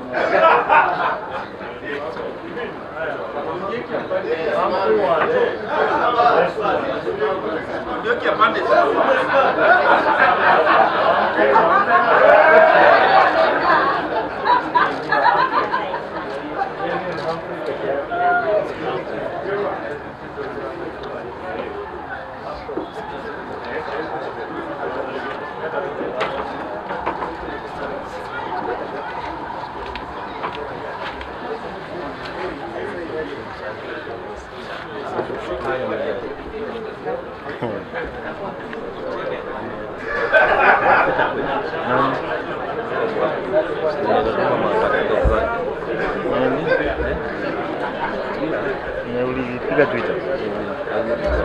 Acha niketi hapa.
And the number of votes cast in favor of each candidate is as follows.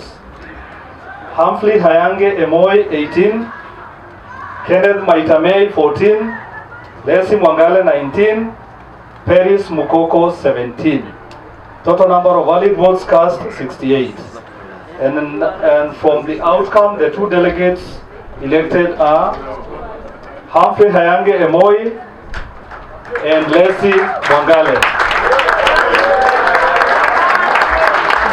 So the two candidates later, once you are done with elections, we will issue certificates and they also sign in acceptance of the election. Thank you. We now go to the next, that is Honorable Secretary, the agents for the Secretary, and that election was not disputed and there were no spoiled votes or rejected. And all the agents have signed in acceptance of the results. Thank you.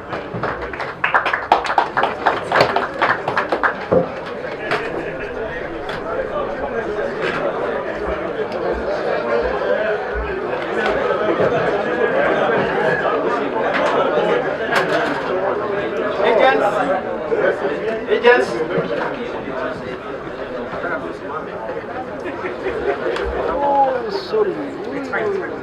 Agents for the candidates for agent for Oscar Mango, ako wapi? Or the candidates? Tafadhali. Agent for Raymond. Raymond Orendo. Either the candidate or the agent. Raymond ako wapi? We want to proceed when the candidate or the agent is around. Raymond?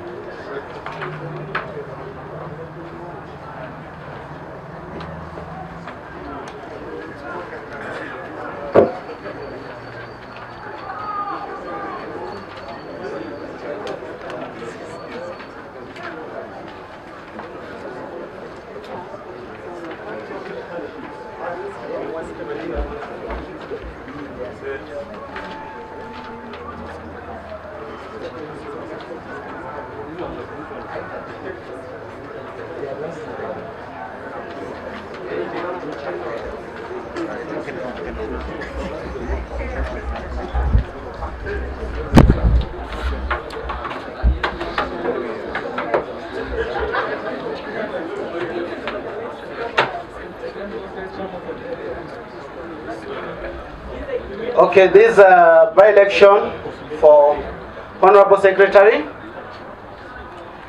Raymond Olendo, Oscar Mango, Oscar Mango, Oscar Mango,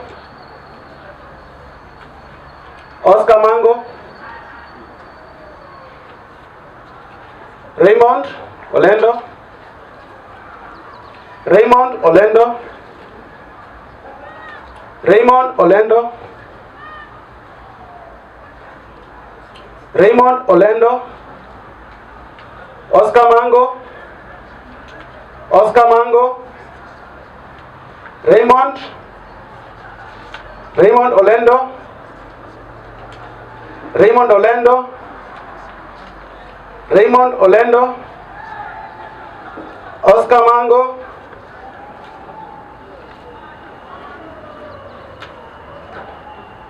Oscar Mango, Oscar Mango, Raymond Olendo, Oscar Mango, Oscar Mango, Raymond Olendo, Raymond Olendo, Raymond Olendo, Oscar Mango, Raymond Olendo, Oscar Mango, Raymond Olendo, Raymond Olendo, Raymond Olendo, Oscar Mango, Oscar Mango, Raymond Olendo, Oscar Mango, Raymond Olendo, and Oscar Mango.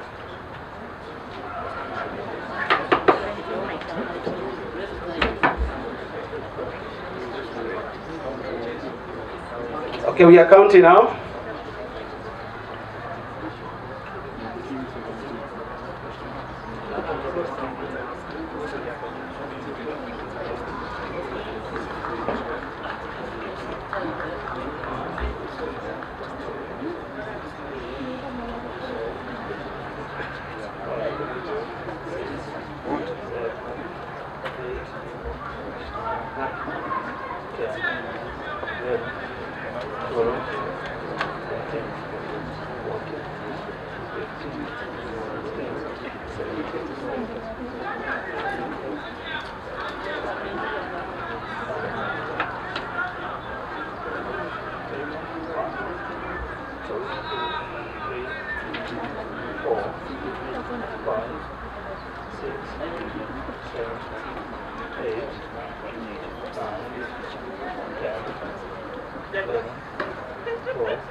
We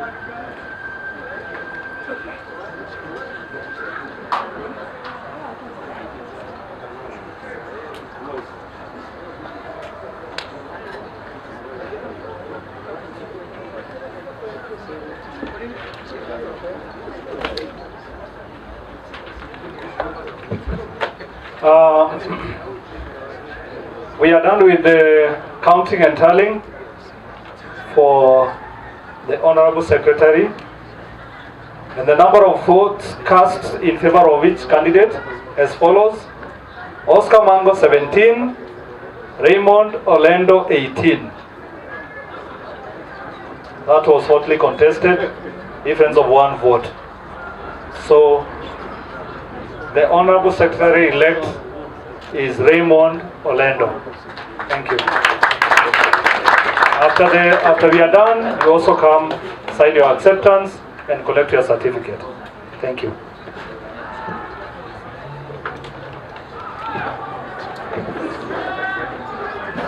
We are now tallying for the Vice Chairman.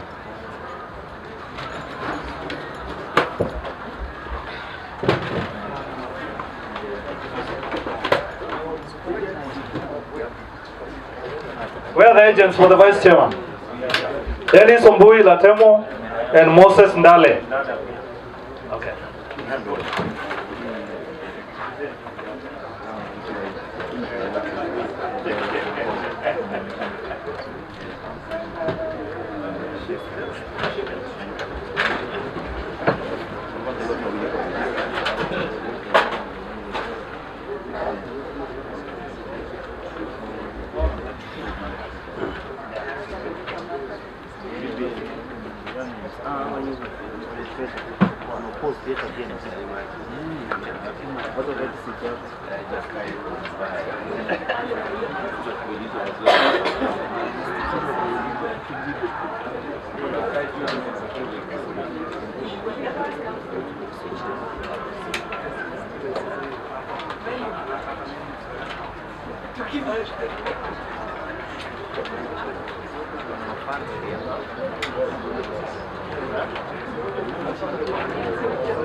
Okay, we are now tallying the result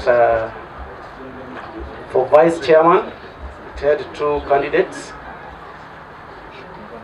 And here we go. Dennis Ombui Latemo, Moses Ndale, Dennis Ombui, Dennis Ombui, Dennis Ombui, Dennis Ombui, Dennis Ombui, Moses Ndale, Dennis Ombui, Moses Ndale, Dennis Ombui, Moses Ndale, Moses Ndale, Dennis Ombui, Moses Ndale, Moses Ndale, Moses Ndale, Moses Ndale, Dennis Ombui, Moses Ndale,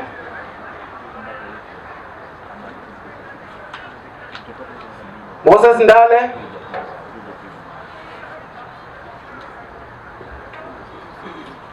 Dennis Ombui, Moses Ndale, Moses Ndale,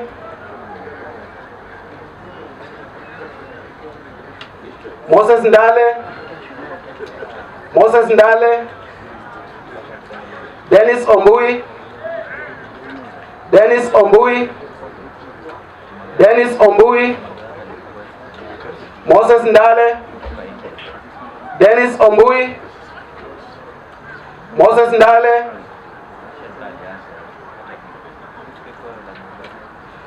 Dennis Ombui, Moses Ndale, and Moses Ndale.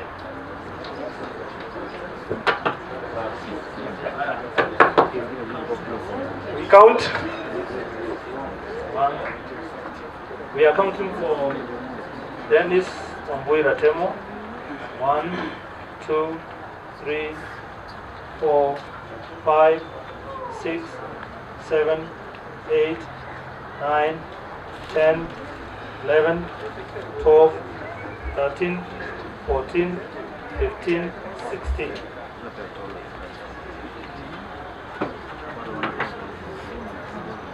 We are counting for Moses Ndale. 1, 2, 3, 4, 5, 6, 7, 8, 9, 10, 11, 12, 13, 14, 15, 16, 17, 18, 19.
We are now having the results for the vice chairman,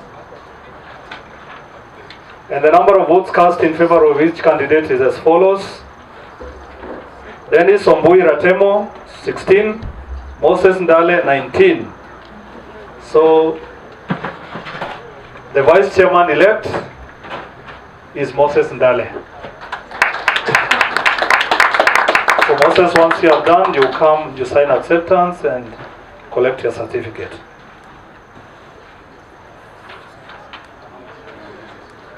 Now,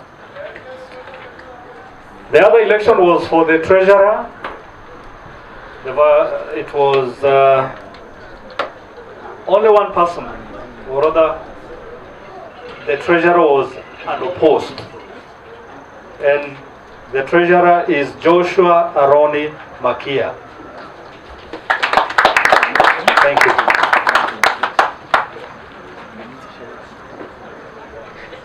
We now proceed to the other election for the directorship.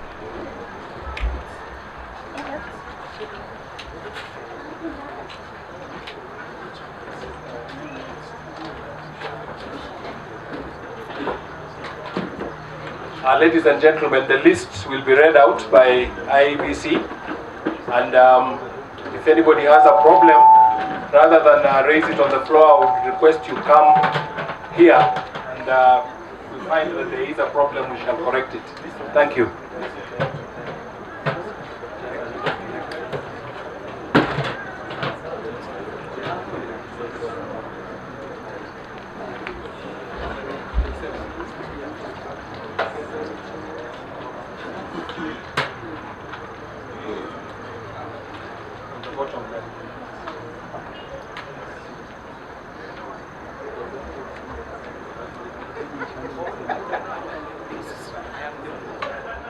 If the alternative delegate name that was given to us is here, he or she will be allowed to vote. And for those with 2 delegates, if only one of them is here, they will be allowed to carry the 2 votes. Thank you.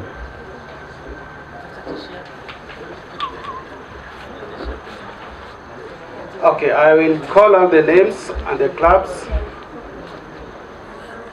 and the votes they are entitled to vote, either 1 or 2. 1, we will begin with AP Warriors, RFC. They are entitled 1 vote. And that will be Sylvia Amunguni. 2, Black Blood, RFC, 2 votes. Alan Ominde, Lionel Agileti. 3, Comras, RFC, George Mwangi, Kinyua. 4, Egerton, Wasps, RFC, 1 vote.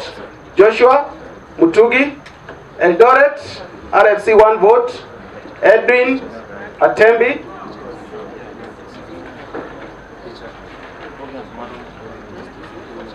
Embu, RFC, 1 vote. Bosire on Koba. Homeboys, RFC, 2 votes. Michael Rabar Elfas Etimesi. Cabras, RFC, 2 votes. Felix Makoyo Elvis Hamala. KCB, RFC, 2 votes. Bernard Itebete David Obongo. Kenya Harlequins, RFC, 2 votes. Victor Sudi Rosemary Chelangat. Kisumu, RFC, 1 vote. J. Cox Mwabali. Kitale, RFC, 1 vote. Walter Ongeti. Masaku, RFC, 1 vote. Stanley Mumo. Masenu, RFC, 1 vote. Joan Auma. Mbale, RFC, 1 vote. Paline Omamo. Menengai Oilers, RFC, 2 votes. Simpson Osiemo and Mwaneki Gakio. Masinde Moliro, University of Science and Technology, RFC, 1 vote. Ocheng Ahaya, Moi University, Azonitz, 1 vote. Ali Baraka Kiprotich. Mombasa Sports Club, RFC, 1 vote. Kevin Wambura. Mwamba, RFC, 1 vote. Jason Braganza. Nakuru, RFC, 1 vote. Dennis Ombui. Ngong, RFC, 1 vote. Victor Washira. Siaya, RFC, 1 vote. Crispin Odhiambo. South Coast Pirates, RFC, 1 vote. Samuel Chelongo. Stingers, RFC, 1 vote. Hansen Omindo. Webuye, RFC, 1 vote. Jeff Ahoya. Western Bulls, RFC, 1 vote. Eliud Siganga. And Union Officers, 1 vote. Jeff Oduor. Kosawa.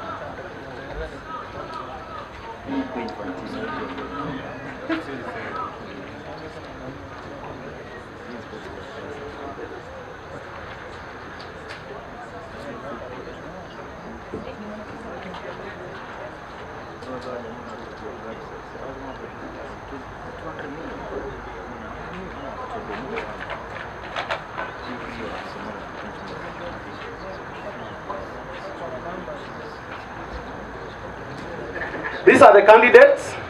I believe they have their agents. If I call candidate's name and you're the agent, please just come forward. Charles Chege, Wamushi. Eric Ondieki, Oncheku. Harriet Acheng Okach. John Kilonzo. Kikechi Kombo Bartholomew. Moses Mikirao Mukabane. Ocheng Ahaya Lux. Paris Mukoko. Sharon Kalunde Monica. Walter Juma Ongeti. Charles.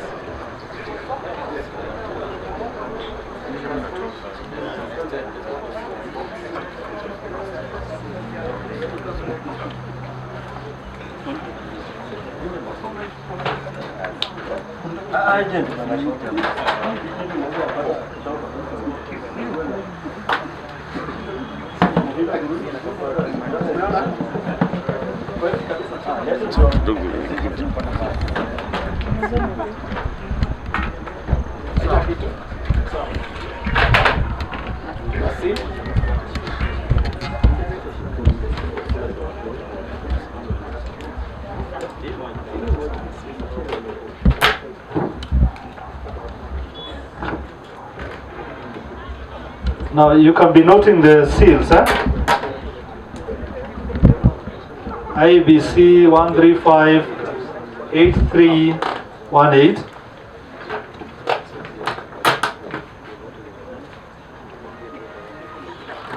IBC 1358319.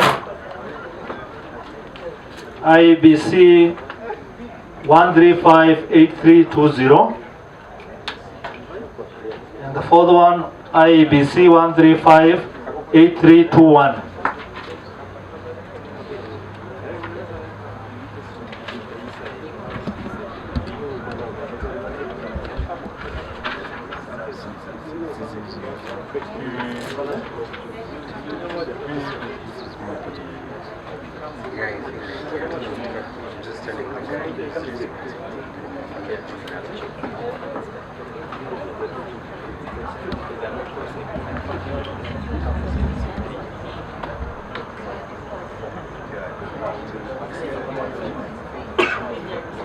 Okay.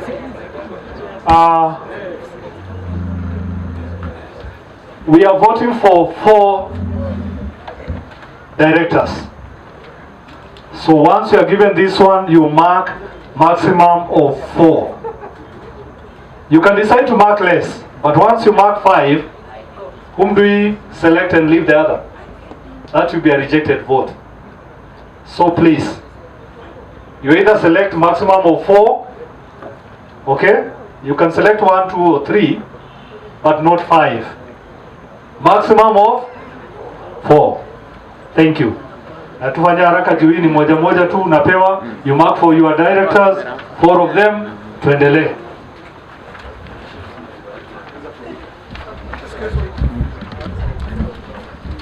Okay. You can sit down. Tukimaliza kuvote tutakuja count. Can we have AP Warriors RFC Sylvia Amunguli?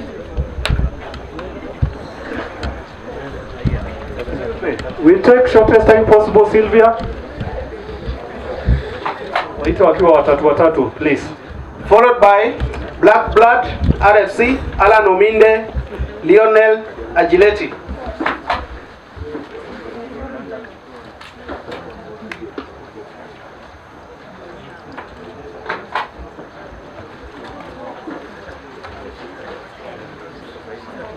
That is Alan. That is Lionel.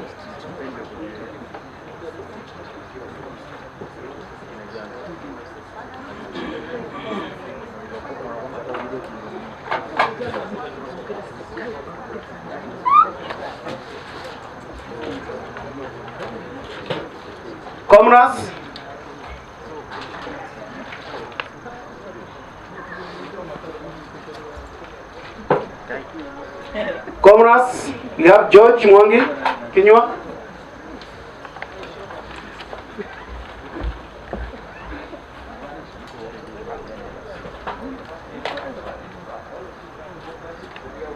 Ijaton Joshua Motugi.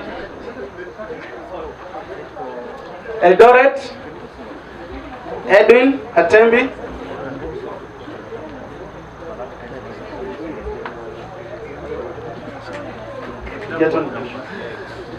Edwin.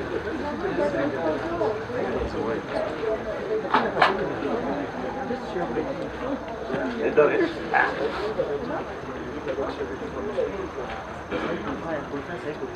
Embu Osira Onkoba.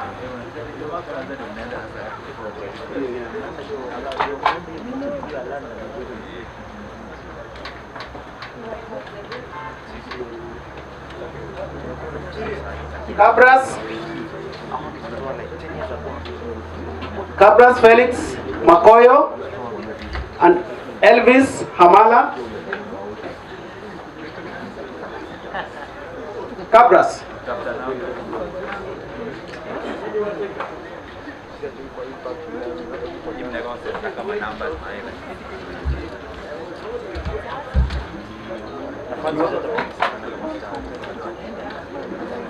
Elvis Cabras. Elvis. Homeboys Michael, Rabar and Elfas Etimesi. Michael and Elfas.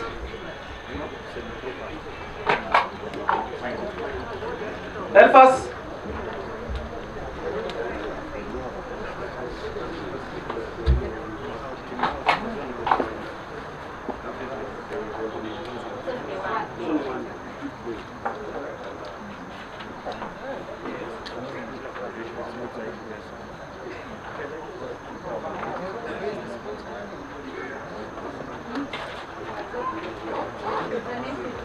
KCB, Bernard Itebete and David Obongo.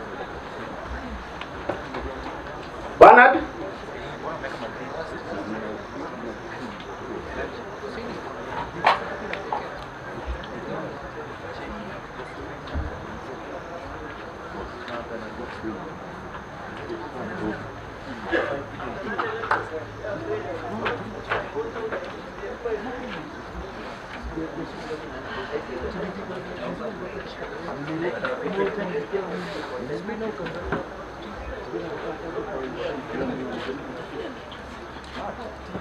Kenya Harlequins, Victor Sudi, Rosemary Chalangat.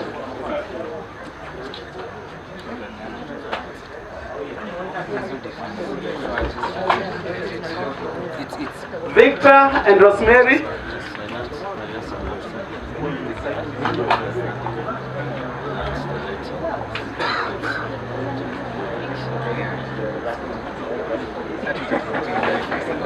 Kisumu RFC, Jacobs Mwavali, Jacobs.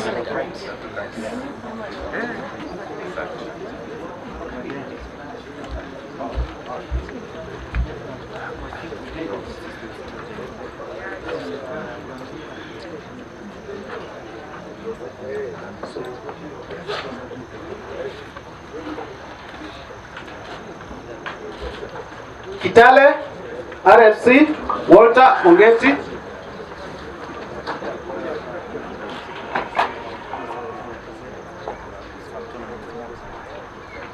Masaku, Stanley Momo.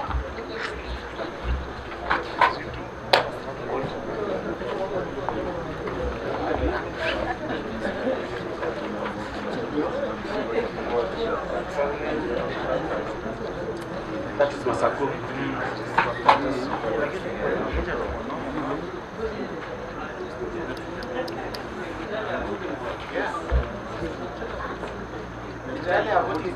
Who?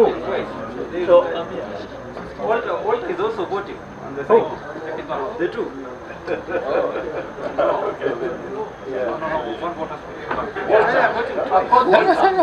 Walter. You want?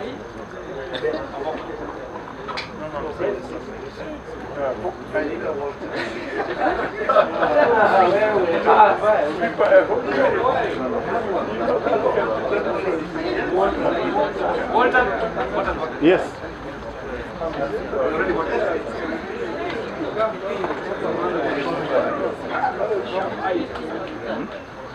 That's why we are happy when we have keen voters and agents. We could have had a mess.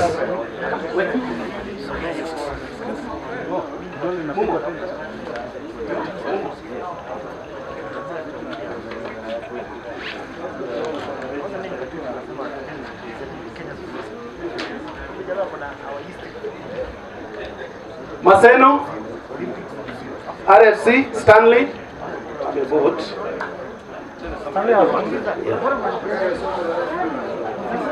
Joan Auma. Okay.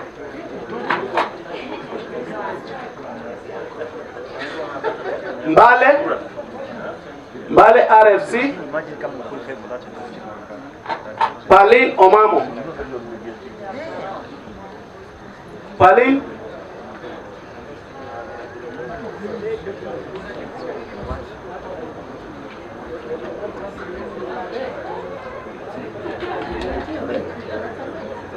Menengai Oilers RFC.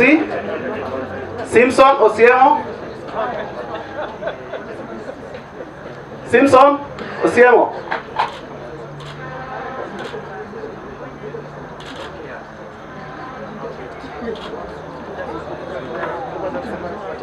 Mwaneki Gakio.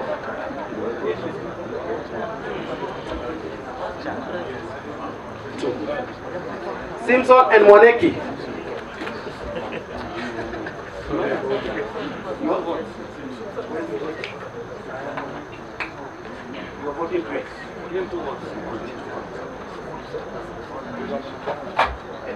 So Menengai Oilers RFC is voting twice on behalf of Simpson and Mwaneki Gakio.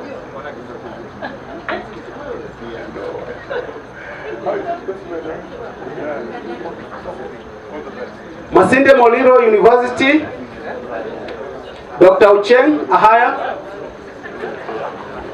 Dr. Ucheng. Dr. Ucheng.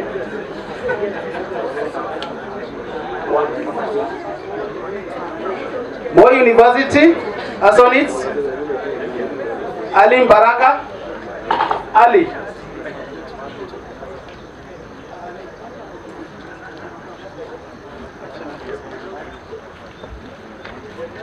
Ali. Mombasa Sports Club. Kevin Wambura.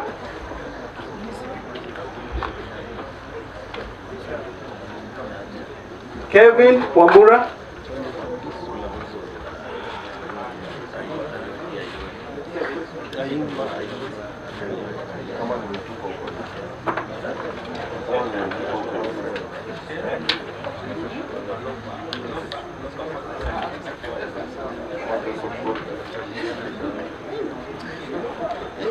Mwamba RFC.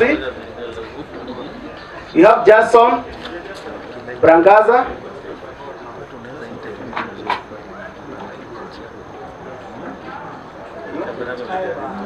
Gilbert. You're voting for Jason.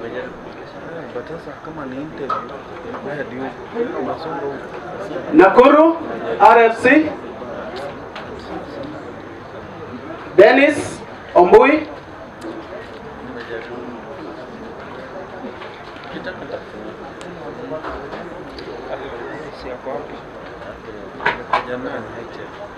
Ngong RFC. Victor Washira. Victor.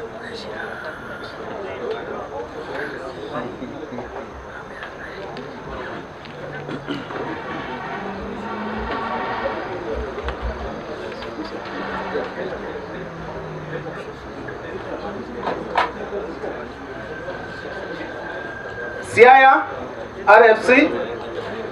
Crispin Odhiambo.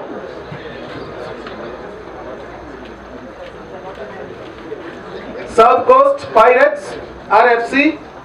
Samuel Chelongo.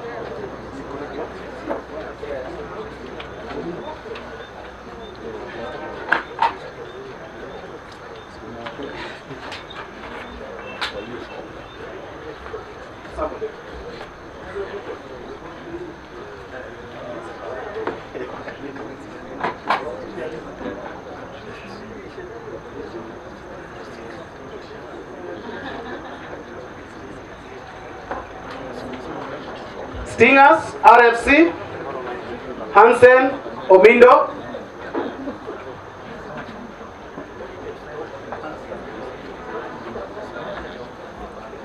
Hansen.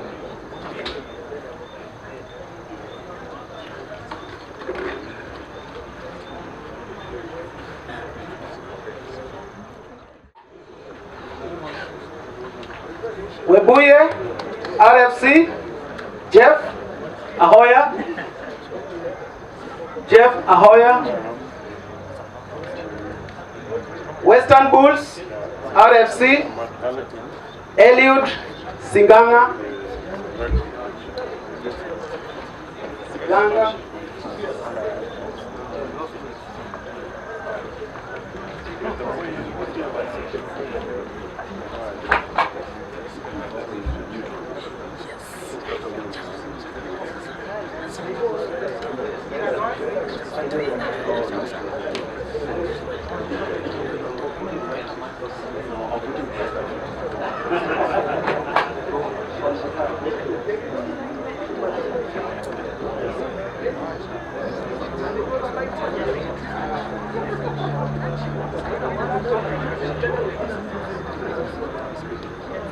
And Union, Jeff Odur.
So we only need 3 minutes. We prepare for the counting.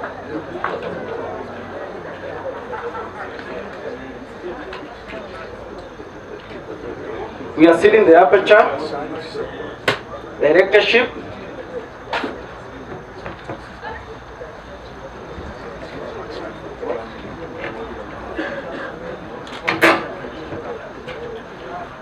the serial number is IBC 135-7909. IBC 135-7909.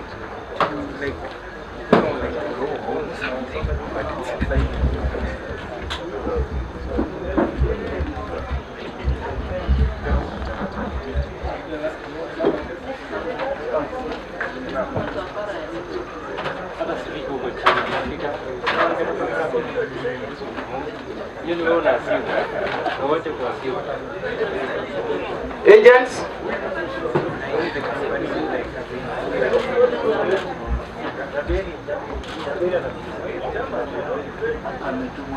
you're there.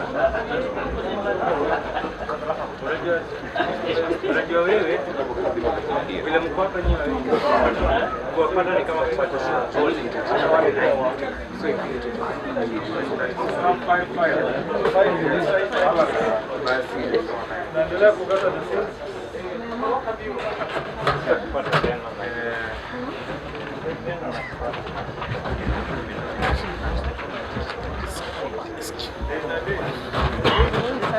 It's okay. You can take. Check it. You can take what's done. Just want to see that. Come and see. Come and see. Down here. That's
Okay, we start the tallying, and the agents can be watching over this.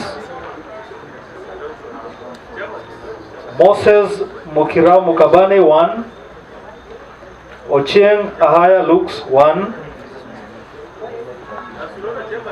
Sharon Kalunde Monica 1, Walter Juma Ongeti 1. Charles Chege Wamushi 1, John Kilonzo 1, Kikechi Kombo Badromeo 1, Peris Mukoko 1.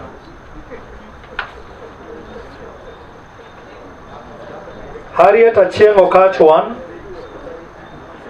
John Kilonzo 1, Kikechi Kombo Badromeo 1.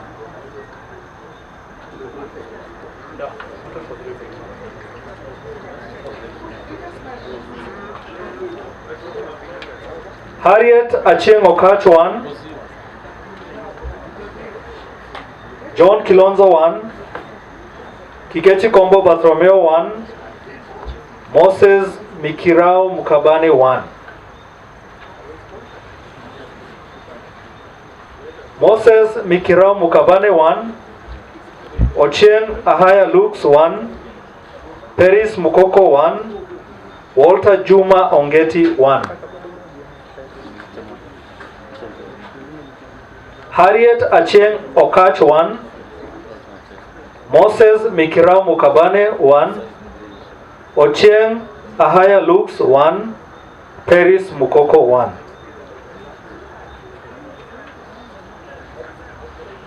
Shalom Kalunde Monica 1, Walter Juma Ongeti 1. 2 only, you can see. Harriet Achieng Okach 1,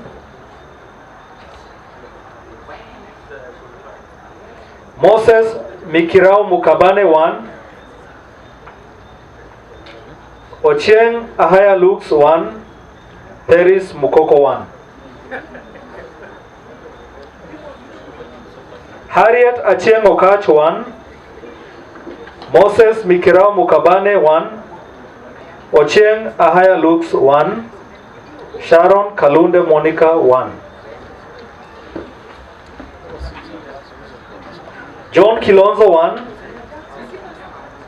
Moses Mikirao Mukabane 1, Peris Mukoko 1, Sharon Kalunde Monica 1. Harriet Achieng Okach 1, Moses Mikirao Mukabane 1, Ochieng Ahaya Lux 1, Peris Mukoko 1. Harriet Achieng Okach 1, John Kilonzo 1, Kikechi Kombo Bartolomeo 1, Moses Mikirao Mukabane 1.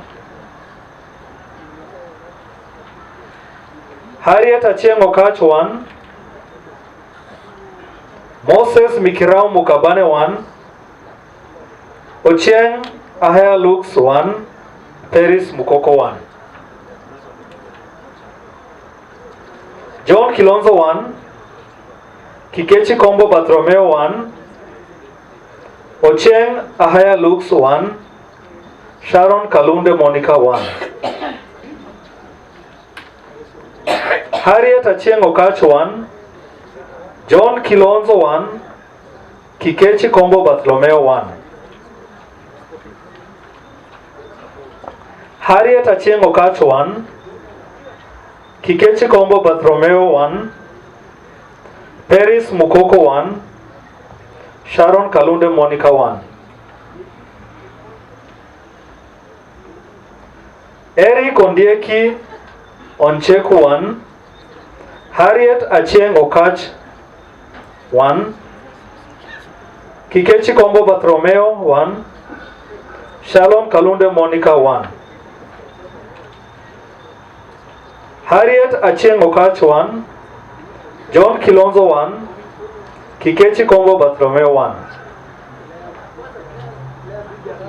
Harriet Achieng Okach 1, John Kilonzo 1, Moses Mikirao Mukabane 1, Shalom Kalunde Monica 1. John Kilonzo 1, Ochieng Ahaya Lux 1, Peris Mukoko 1, Walter Juma Ongeti 1. Moses Mikirao Mukabane 1, Ochieng Ahaya Lux 1, Shalom Kalunde Monica 1, Walter Juma Ongeti 1. Harriet Achieng Okach 1,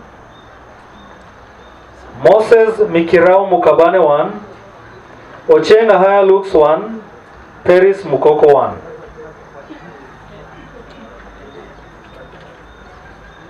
John Kilonzo 1, Ochieng Ahaya Lux 1, Peris Mukoko 1, Walter Juma Ongeti 1. Harriet Achieng Okach 1, John Kilonzo 1, Kikechi Kombo Bartolomeo 1, Peris Mukoko 1. Harriet Achieng Okach 1, Kikechi Kombo Bartolomeo 1, Peris Mukoko 1, Walter Juma Ongeti 1.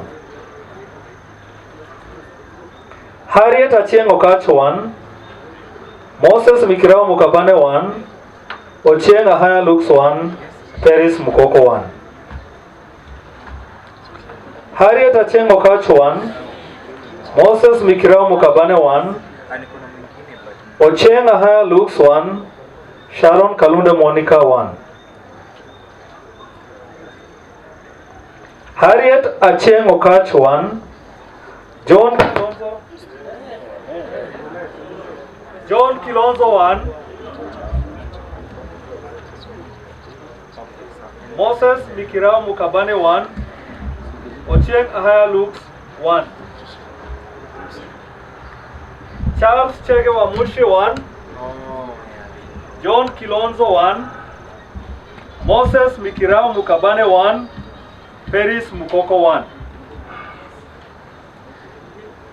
Charles Chege Wamushi 1, Kikechi Kombo Bartolomeo 1. This one is 2. Ochieng Ahaya Lux 1, Walter Juma Ongeti 1. Harriet Achieng Okach 1, John Kilonzo 1, Kikechi Kombo Bartolomeo 1. Charles Chege Wamushi 1. Harriet Achieng Okach 1. John Kilonzo 1. Moses Mikirao Mukabane 1. Harriet Achieng Okach 1. Kikechi Kombo Bartholomeo 1.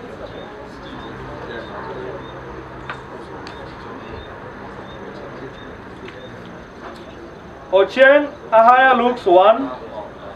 Sharon Kalunde Monica 1.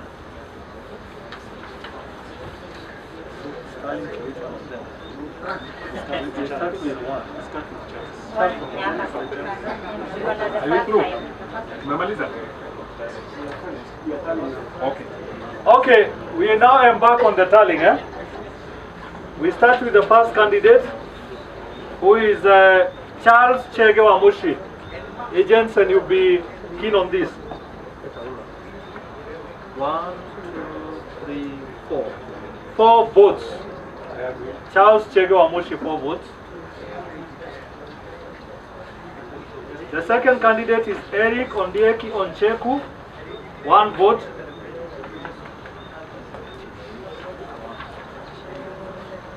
Harriet Achieng Okach, 1, 2, 3, 4, 5, 6, 7, 8, 9, 10, 11, 12, 13, 14, 15, 16, 17, 18, 19, 20, 21, 22.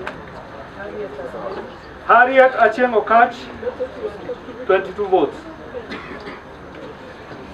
John Kilonzo, 1, 2, 3, 4, 5, 6, 7, 8, 9, 10, 11, 12, 13, 14, 15, 16. John Kilonzo, 16 votes. Yes. Kikechi Kombo Bartholomeo,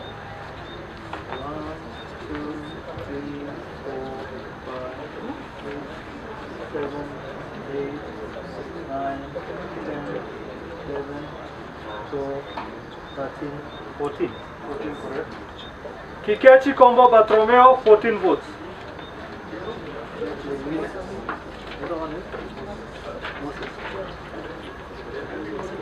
Moses Mikirao Mukabane,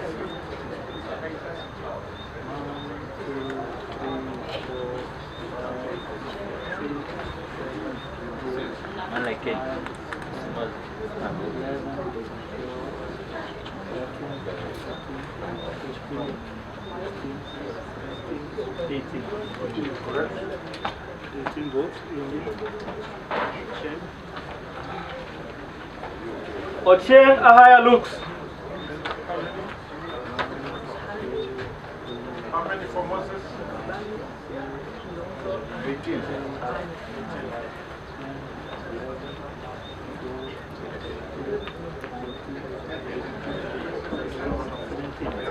That's 17. Ochieng Ahaya. Ochieng Ahaya Lux, 17.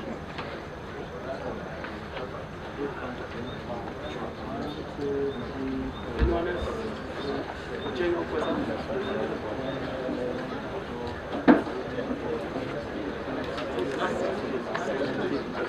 How many? 17.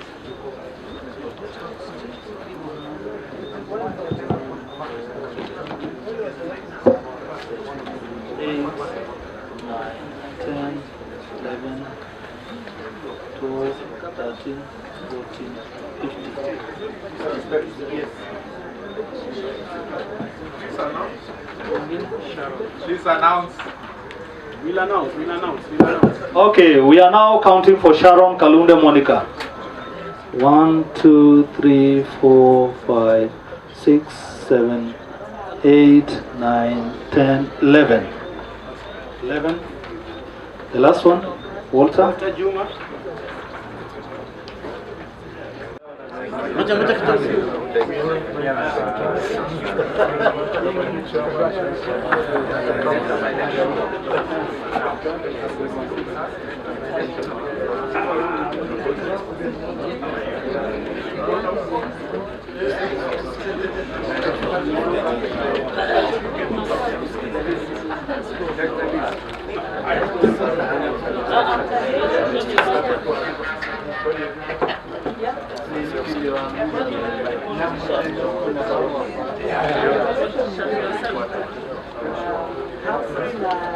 Humphrey Hayange. Humphrey Hayange ako wapi?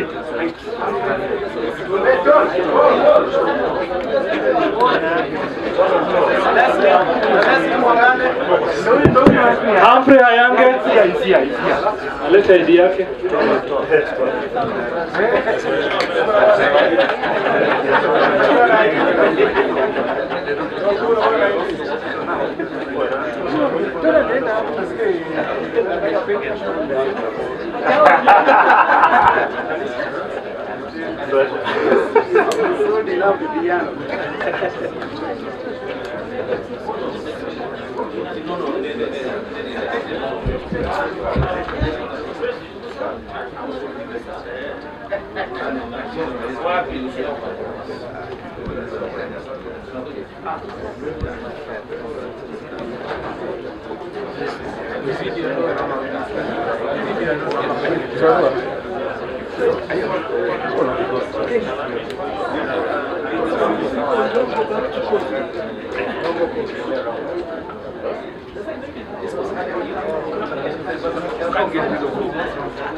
Leslie.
John Kilonzo, akuwe ready.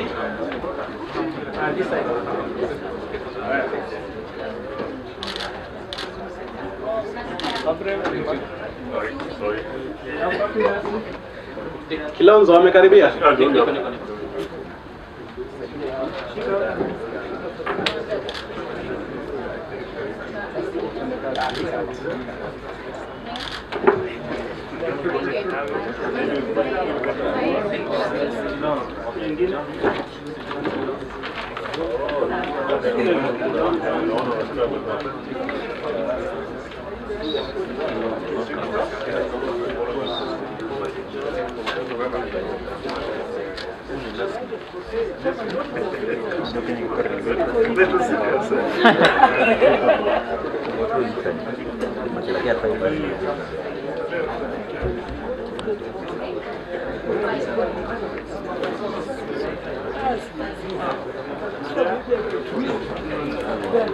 Haya Lux, Ocheng, akaribia.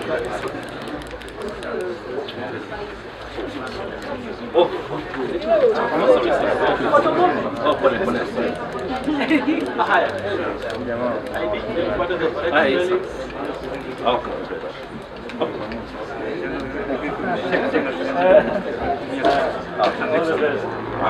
While holding a customer case, take out.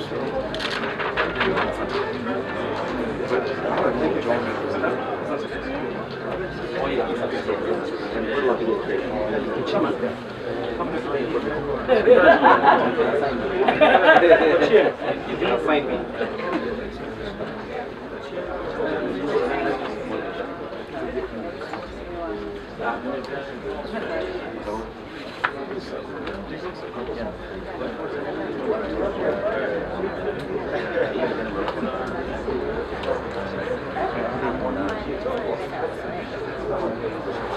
Moses Mikirao Mkabane akaribie.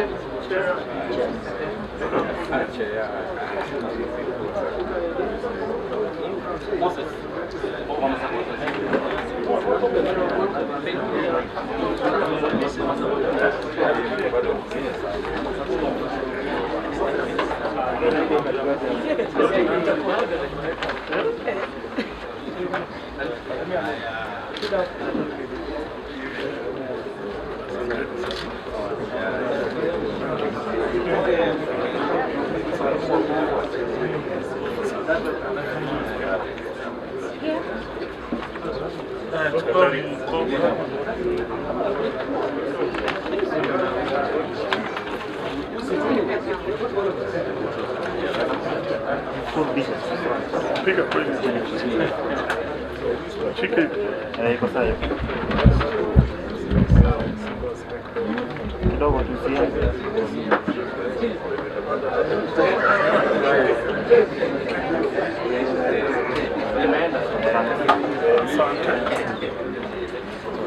Harriet Acheng Okach karibia.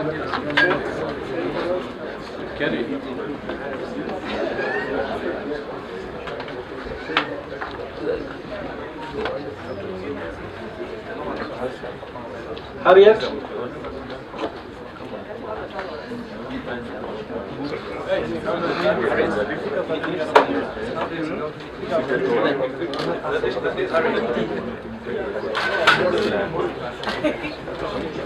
All the best.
Which was best?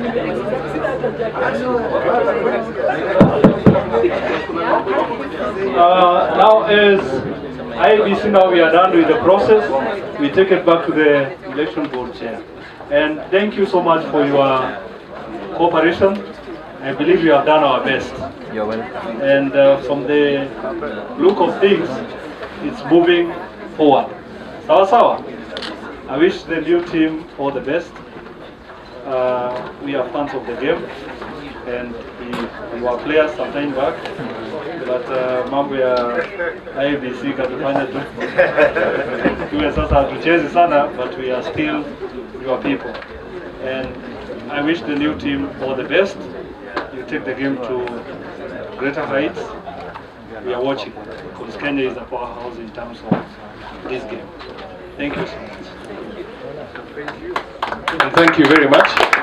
I'll perhaps ask the new team to stand here for a group photo before we continue. Just very quickly. Yes. Face the cameras.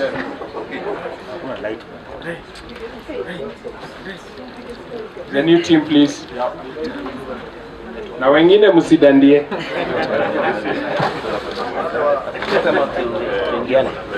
Yes.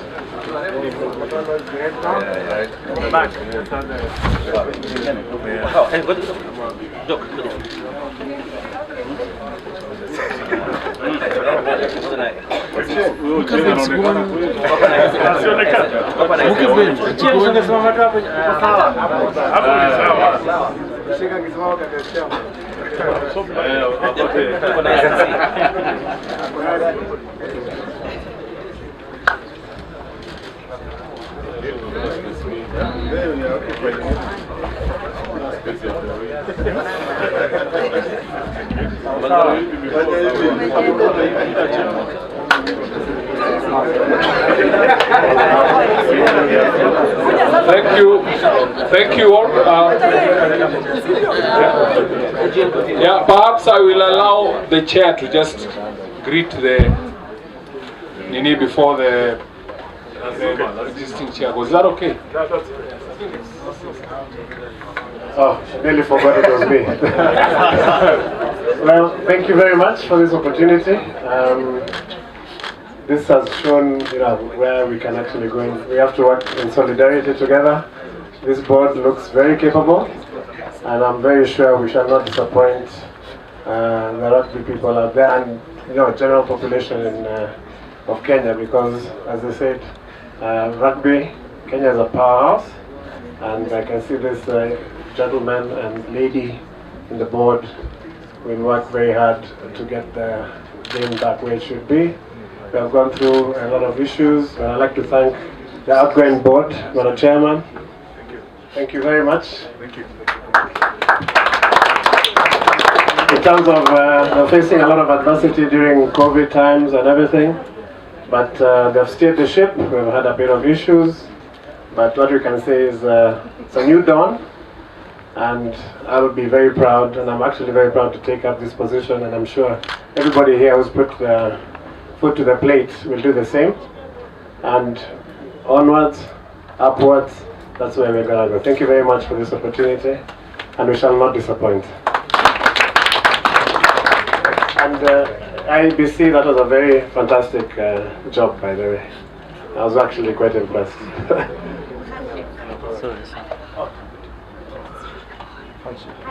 The registrar?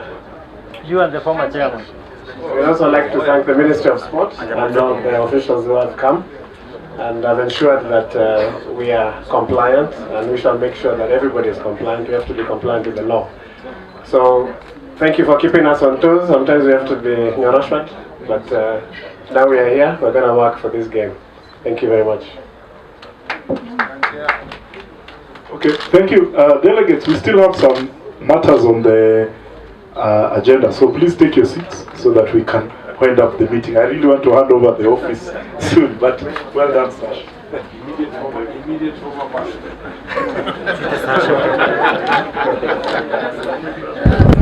Congratulations all. So, na siku hizi umejaribu immediate unanitumia. Nikiamka tu hivi naonana. Sasa si ulikuwa na matusi.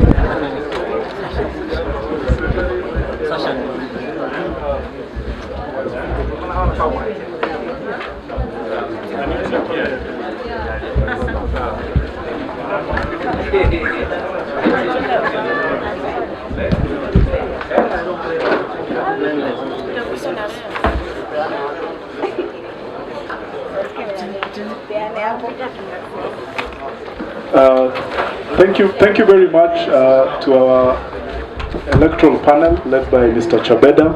Thank you very much to the IEBC team for a good election.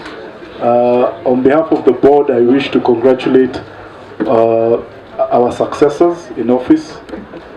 Thank you for offering to serve the game. This game needs servants, and we wish you the very best. I think everyone in this room loves rugby very deeply, and that's why we continue to make those sacrifices for the game. And from my perspective, I'm also very happy that we've been able, after 3 attempts, to hold elections successfully. and be able to tick a very critical box from our governance perspective.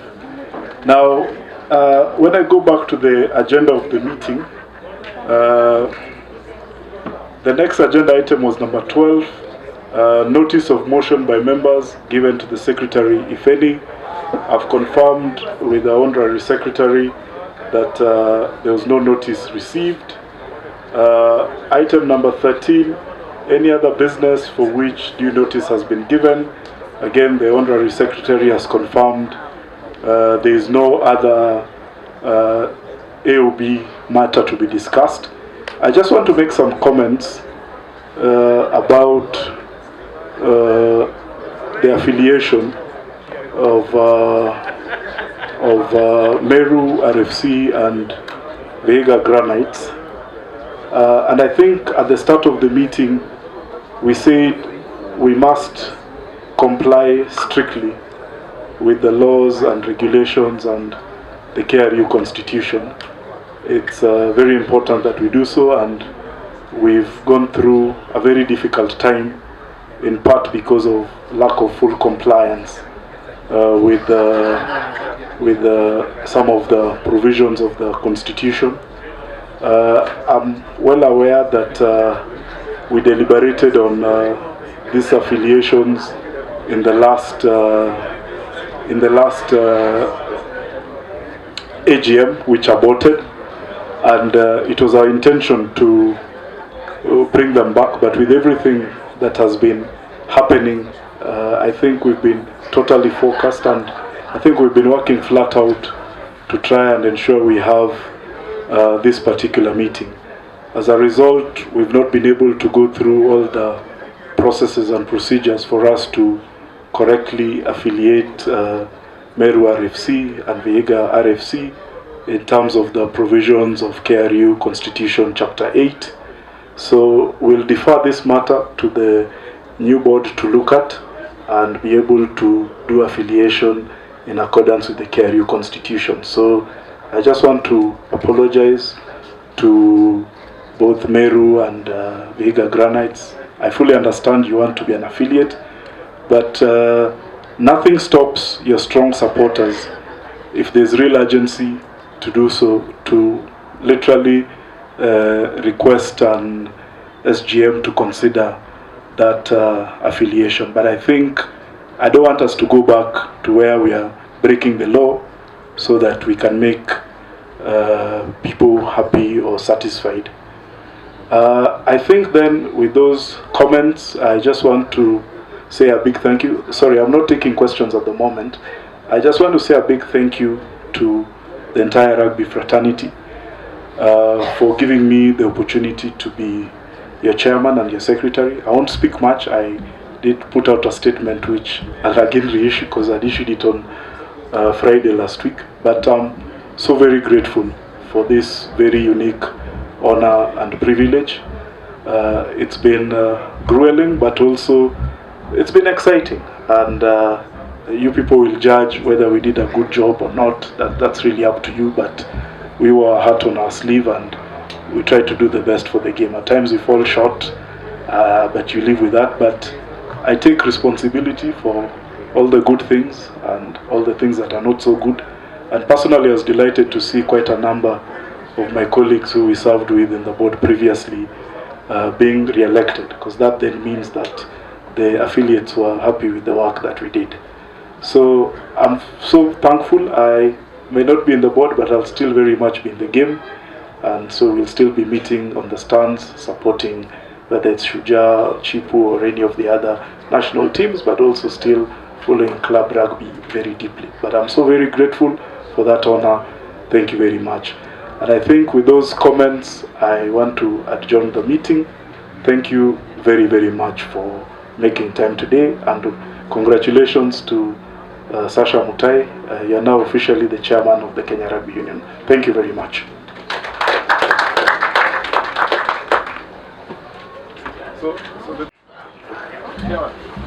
Asante sana.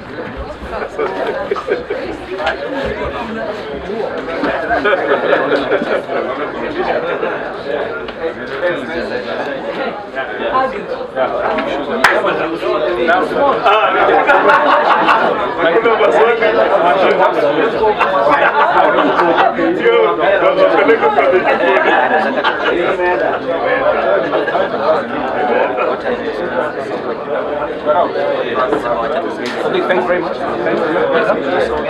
Good job.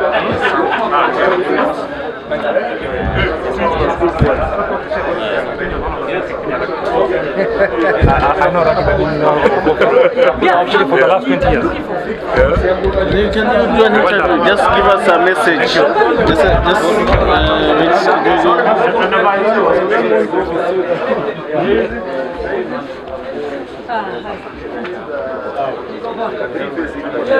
Okay, sir. Message to thank you very much. Just concluded the AGM for the Kenya Rugby Union. I've officially left office. I'm very thankful to the rugby fraternity for giving me the opportunity to lead. I'm very proud of the work that we did, and I own all the results, the good, the bad and the ugly. So I'm very happy. I wish the new team the best of luck, and I'll very much offer them whatever support they need to be successful. Thank you very much.